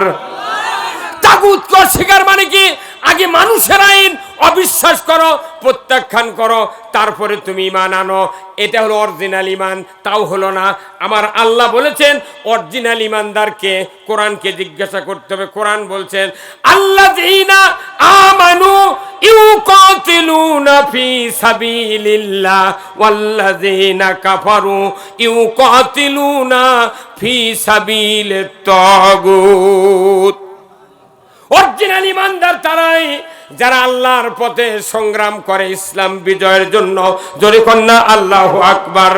যারা ঈমানদার হবে, আল্লাহ তাআলা বলছেন এই ঈমানদার থাকতে হবে মসজিদ কমিটির ভেতরে। 2 নাম্বার হলো আখিরাতের প্রতি ঈমান। যার আখিরাতে হিসাব দেওয়ার অনুভূতি আছে, এই লোকটা এমন মুত্তাকি হবে, পা গুনে গুনে হেঁটে হেঁটে মাপে মাপে চলবে। এই মানুষটা মসজিদ কমিটির থাকতে পারবে। জোরে বলুন ঠিক কিনা? 3 নাম্বার, তারা নামাজ কায়েমের চেষ্টা করবে, যাকাত আদায়ের চেষ্টা করবে, আর আল্লাহ ছাড়া কাউকে ভয় করবে না। এই 5টা গুণ যাদের থাকবে তারা কমিটির থাকবে। কার কথা? কিন্তু আমার দেশে 10 বিঘা জমি মসজিদত দিয়া রেজিস্ট্রি অফিসে দলিলত লিখে দিয়ে গেছে, দাতা সদস্য হিসাবে আমি মসজিদে 4 বিঘা জমি দিয়েছি। আমার বংশের ভিতরে যতদিন পুরুষ বংশ থাকবে ততদিন মসজিদের মোতাল্লিগিরি করিতে পারিবে। নামাজ পড়ে পড়ুক, না পড়ে না পড়ুক। একটা টিওনো শিক্ষা প্রতিষ্ঠান যে অ্যাডহক কমিটি হয়, পদাধিকার বলে উনি কোন সভাপতি কি ভাই, তাই না? টিওনো তে মসজিদের কমিটি করলে ইমাম থাকবি সভাপতি। ইনকে কমিটি হলে গে মসজিদের কথাকে আরাম হবে হুজুর। কিন্তু আপনি তো সেই বক্তৃতা দিচ্ছেন না, সেই দিন ওরাও জানে না মসজিদের কমিটি আপনার আল্লাহ বানিয়ে দিবি কে, আমরাই বানাবো। কতদিনের রাত্রির মিটিং করে সকালে করছে মসজিদের অমুক সভাপতি, অমুক কেশিয়ার, অমুক মোতাল্লি, তোমরা আমরা যা করবো তাই শুনবে। এ বাটাম ফাটাবি, একবারে বাটাম ফাটাবি, কতক্ষণ না যায়। অনুরোধ করছি মসজিদ কমিটি হতে হবে আল্লাহওয়ালা লোকজনের, বলুন ঠিক কিনা? আমার দেশের মসজিদগুলি যদি আল্লাহওয়ালা দ্বারা পরিচালিত হতো, ইমাম সাহেব সঠিক কথা বলতো, কিন্তু মসজিদ কমিটির জন্য আল্লাহওয়ালা লোকদের পরিচালিত হয় না। ইমাম সাহেব কোরআনের কথা বললি, মোতাল্লি সামনে বসে আছে, বলেছে তখন ইমাম সাহেব মেম্বর থেকে দেখেছে কেন মোতাল্লির গলা ব্যাপার, ওই দিক যখন তাকাছে তখন মুখ দিয়ে তো কর পারছে না, চোখ দিয়ে করছে এই কি করছো। কতক্ষণ অনুরোধ করছি মসজিদের মতো এত বড় দামি জায়গা পৃথিবীর নাই, মসজিদে লোক তৈরি করা সহজ, কিন্তু এইভাবে বক্তৃতা দিয়ে লোক তৈরি করা যায় না। কিছু কিছু লোক 2-3 জন 5 জন লোক উঠে গেছে, তারকে জুব্বা বড়, পাঞ্জাবি বড়, একটা 60 গাউদার লোক ওঠেনি। উই খেতে উঠে গেছে, উই করছে কে এইগুলো খুবই খা, উই এসে সোয়াবের 10 বস্তা ঢালবি, আমরা 1.5 কেজি করে লিয়ে বাড়ি বিলে চলে যাবি।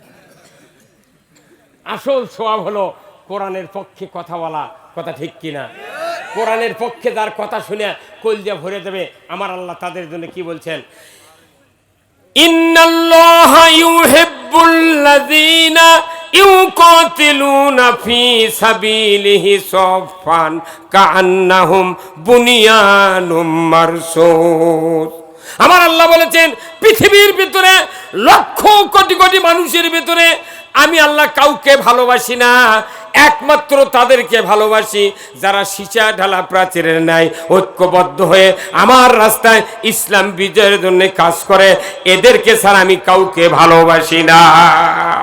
আমার ভাইয়েরা, আমি আপনাদেরকে বলতে চাই, আজকের এই মাহফিলটা যে যুব সমাজ কর্তৃক আয়োজিত, আমার মাহবুব ভাই গতকালকে আমাকে রাত্রিতে ফোন দিয়েছেন যে হাসিবুর রহমান উনি অসুস্থ ভাই, আপনি রুহুল আমিন যুক্তিবাদী, আপনি কি দয়া করে সভাটা করে দিতে পারবেন? আমি তেমন কোনো বিদ্যা বুদ্ধি নাই, কিন্তু ভাইটার কথা শুনে আমি বললাম ভাই আমি তো ফিরে আসি, কিন্তু আপনি মাহফিল কোথায়? বলল বসন্তপুর, ওই আপনার হচ্ছে এটা কোন থানা? মোহনপুর থানা। তিরমুনিতে আমি লোকেশান নিলাম, নিয়ে এই তো আপনাদের সামনে আসছি। আমি জানি আমাদের জাতীয় ভাই হাসিবুর রহমান উনি অসুস্থ, আমিও একদিন অসুস্থ হতে পারি, কথা ঠিক কিনা? আমার দায়িত্ব যে ময়দানে মানুষ রুগী হাজির হবে হাজার হাজার, অথচ চিকিৎসক নাই, ওই ময়দান রুগী রোগ নিয়ে ফেরত যাবে, এটা হতে পারে না। আমি আপনাদের সামনে হাজির হয়েছি। আমি আপনাদেরকে একটা মাত্র আবেদন করব, আমি এতক্ষণ ধরে যে কথাগুলি বললাম শেষ ফিনিশিংয়ের সময় আপনাদেরকে বলতে চাই, এই কর্তৃপক্ষ অনেক টাকা খরচ করে আমার মাহবুব ভাই সহ যারা এই প্যান্ডেলে গোছগাছ করেছেন তাদের অনেক টাকা খরচ হয়েছে। আমি আপনাদেরকে অনুরোধ করব, আল্লাহর কোন কোন বান্দা আছেন এই মাহফিলটা কিয়ামত পর্যন্ত চলুক, কারা কারা চান দুহাত তুলে দেখান। আলহামদুলিল্লাহ, আপনাদের কাছে এক্ষুনি ব্যাগ যাবে, যার যা পকেট আছে দিবেন। আমি আপনাদের জন্য দোয়া করব, আল্লাহ তাআলা যেন জানমালে বরকত দিয়ে দেয়, জোরে কোন আমিন। খুব তাড়াতাড়ি ভাই এই কর্তৃপক্ষ ব্যাগলে ঢোকেন, এই একটা লোক ফাঁকা যাবেন না, সবাই দিবেন। আমরা বক্তৃতা ফিনিশিং দিয়ে আমরা দোয়া করব। আল্লাহ রসুল বলছেন যারা ইসলাম বিজয়ের জন্য চেষ্টা করে এদের দোয়া আল্লাহ তাআলা কবুল করে, জোরে কোন আল্লাহু আকবার। আসুন না, আমি আপনাদের অনুরোধ করি কর্তৃপক্ষ ভাইরা, ছাত্রগুলা খুব খুব আস্তে দাও, আস্তে দাও, মানুষ টাকা পড়তে বার করবে, দাও খুব তাড়াতাড়ি। ভাই ভাই আপনি কিছু দিবেন না কল যা, তাহলে ওনাকে টাইম দেন, তাহলে কথা বলবো। আমি একটু চা খাই, উনি আর কথা বলুন। ভাই না কথা বলেন না, ফাইন লোক, মার হাবা দেন ভাই, দেন আমাকে। আর এই যে প্যান্ডেল করলে এইভাবে কষ্ট করে প্যান্ডেল করবে না, প্যান্ডেল করবে সোজা করে, যাতে লোকজন এসে আমাকে টাকা দিতে পারে।